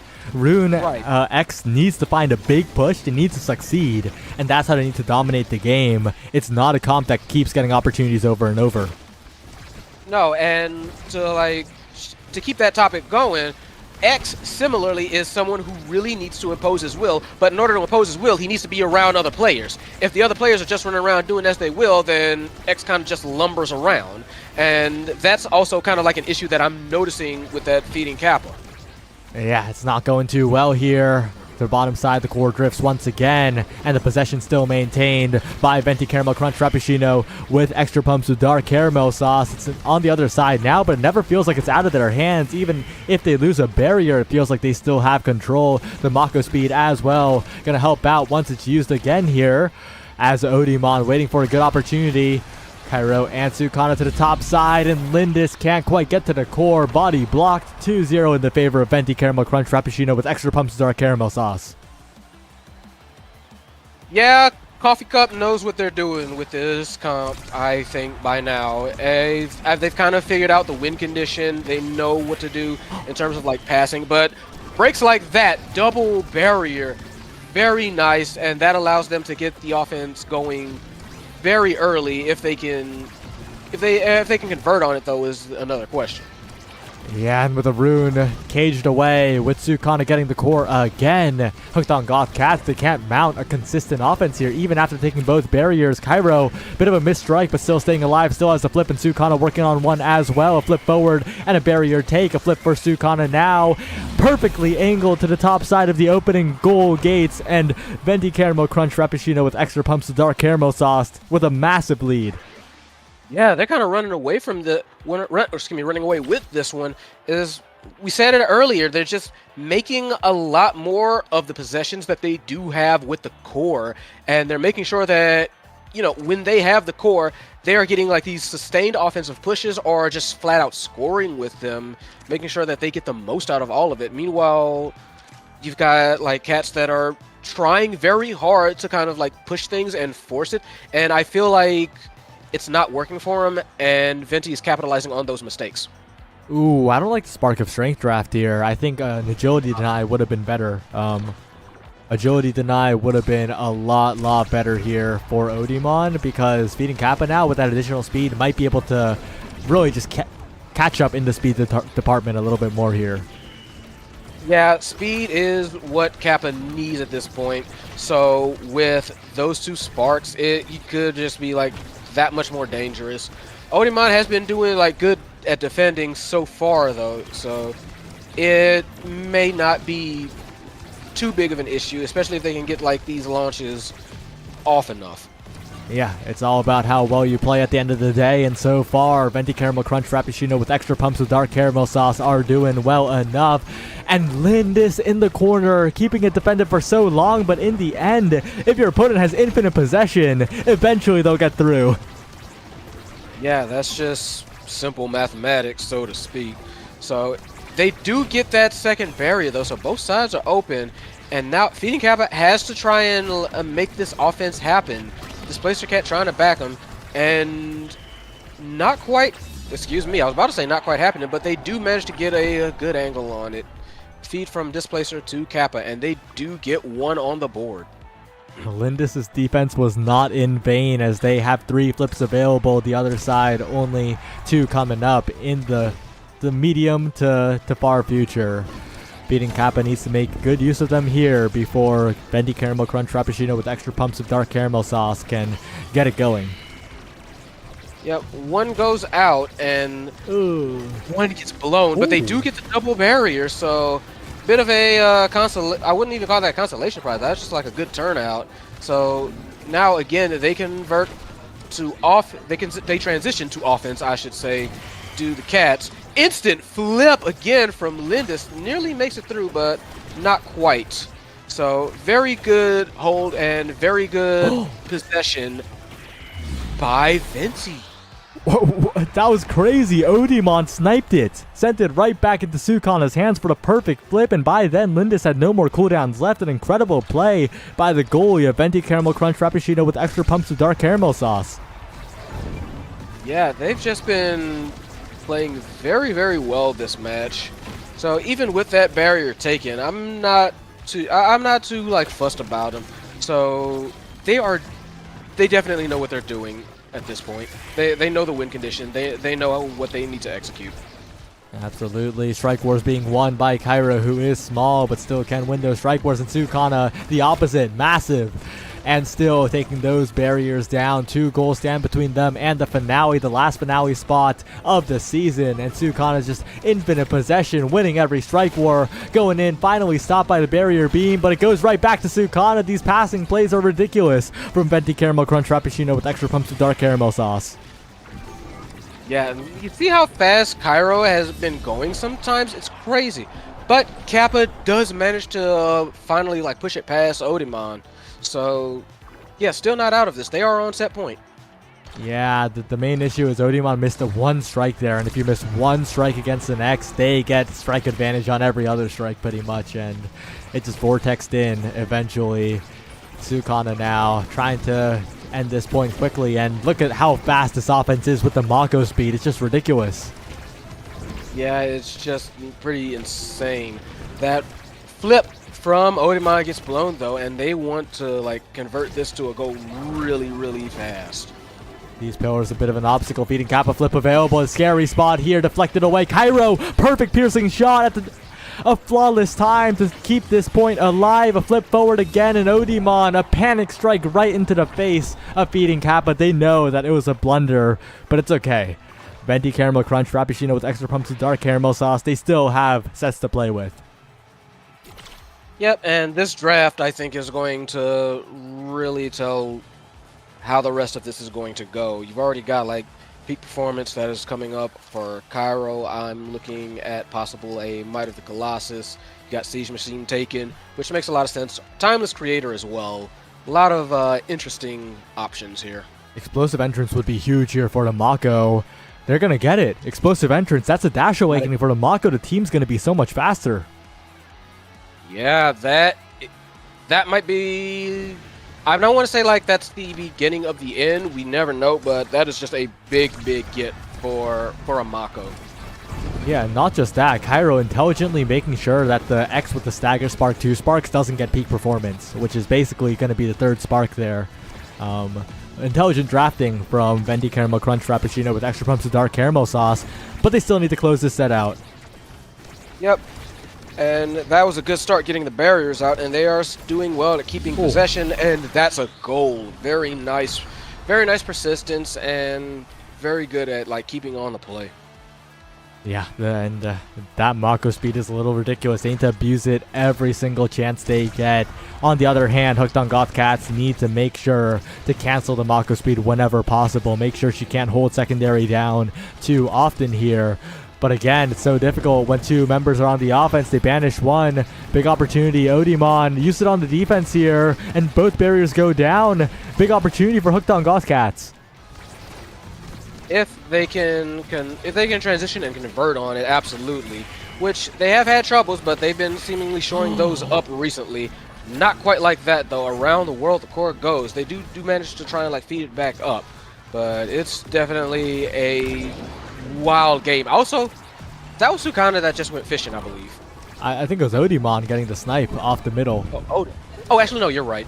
Yeah, but it could have been Sukana. Like, there were so many ways to kill that guy. And now, perfect flip. Oh, the pendulum swing was ambitious. You could have just gone for the insta-strike as soon as the goal gates opened up and then followed up with something. It's all good, though. Cairo stays alive. Flip still available. And now Sukana with the core speed, with the dribble. Over-dribbles it, but it's fine. Cairo keeps it under possession. Cairo's really carrying this offense here. Yeah, very much so. So now it's going to be a very dangerous situation, especially, I was about to say, with those 101s. Odimon's panicking. Odimon's panicking in these 1v1s, hitting it right towards the X when he could clear away. That's the second time now. Needs to just recollect themselves. Needs to remind themselves that they're still up. They still just need 2 more goals and just calm down. Yeah, you cannot let your mental crack, especially when you are still like a whole set up. And that's going to help. That's going to help a lot. Yeah, Lin did not want to send it down because Cairo was down, but Sukana is the size of half the map with that massive strike box. It's so dangerous to flip it there, and Sukana, of course, not missing those. Yeah, it was very quick to take advantage of that. So this could be it. This is match point for Venti. So very much so something they're trying to make happen very fast. Beating Kappa though, very quick 1-2 barrier and bullies it in. Tied for the set. Match for Venti.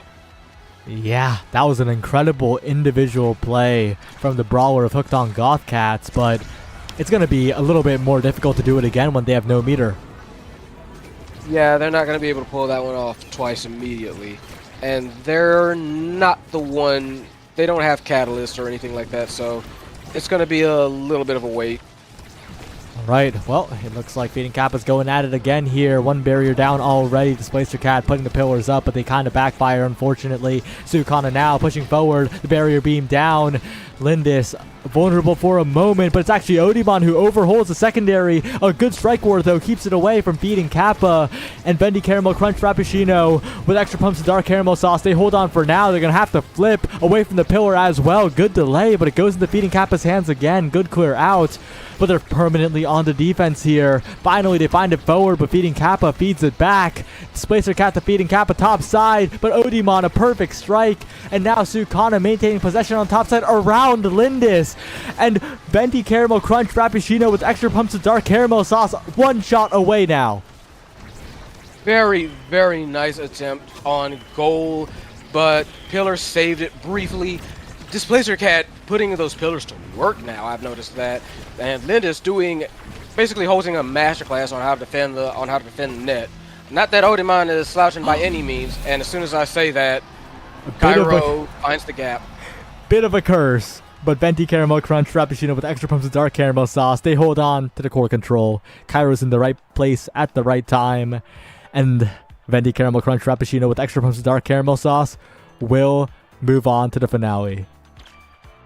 Very nice core control. Very nice holding when they needed to. Honestly, also very nice light offense. And I would actually include, that substitution that they pulled off. I think it was clear what the game plan was, and they took all steps to accomplish that. Yeah, shout out to Venti Caramel Crunch Frappuccino with extra pumps of dark caramel sauce. They had to do it through losers. It was a long day for them, but they do make it in the end. And with that, that's the end of our stream. That was not too long. No, it wasn't too long. It was wild though. I'll say that it was something else. So. Yep. Good run. Hooked on Goth Cats, almost there, but not quite. And that's it. Anything you want to say before we end? Please never say that full name with me again. Well, if you cast the finale, that team will be waiting. Yeah, that is true. That's all for me. Well, see you Saturday for the North American Strikers League Finals Day. Don't miss that. And good night. Bye. See ya.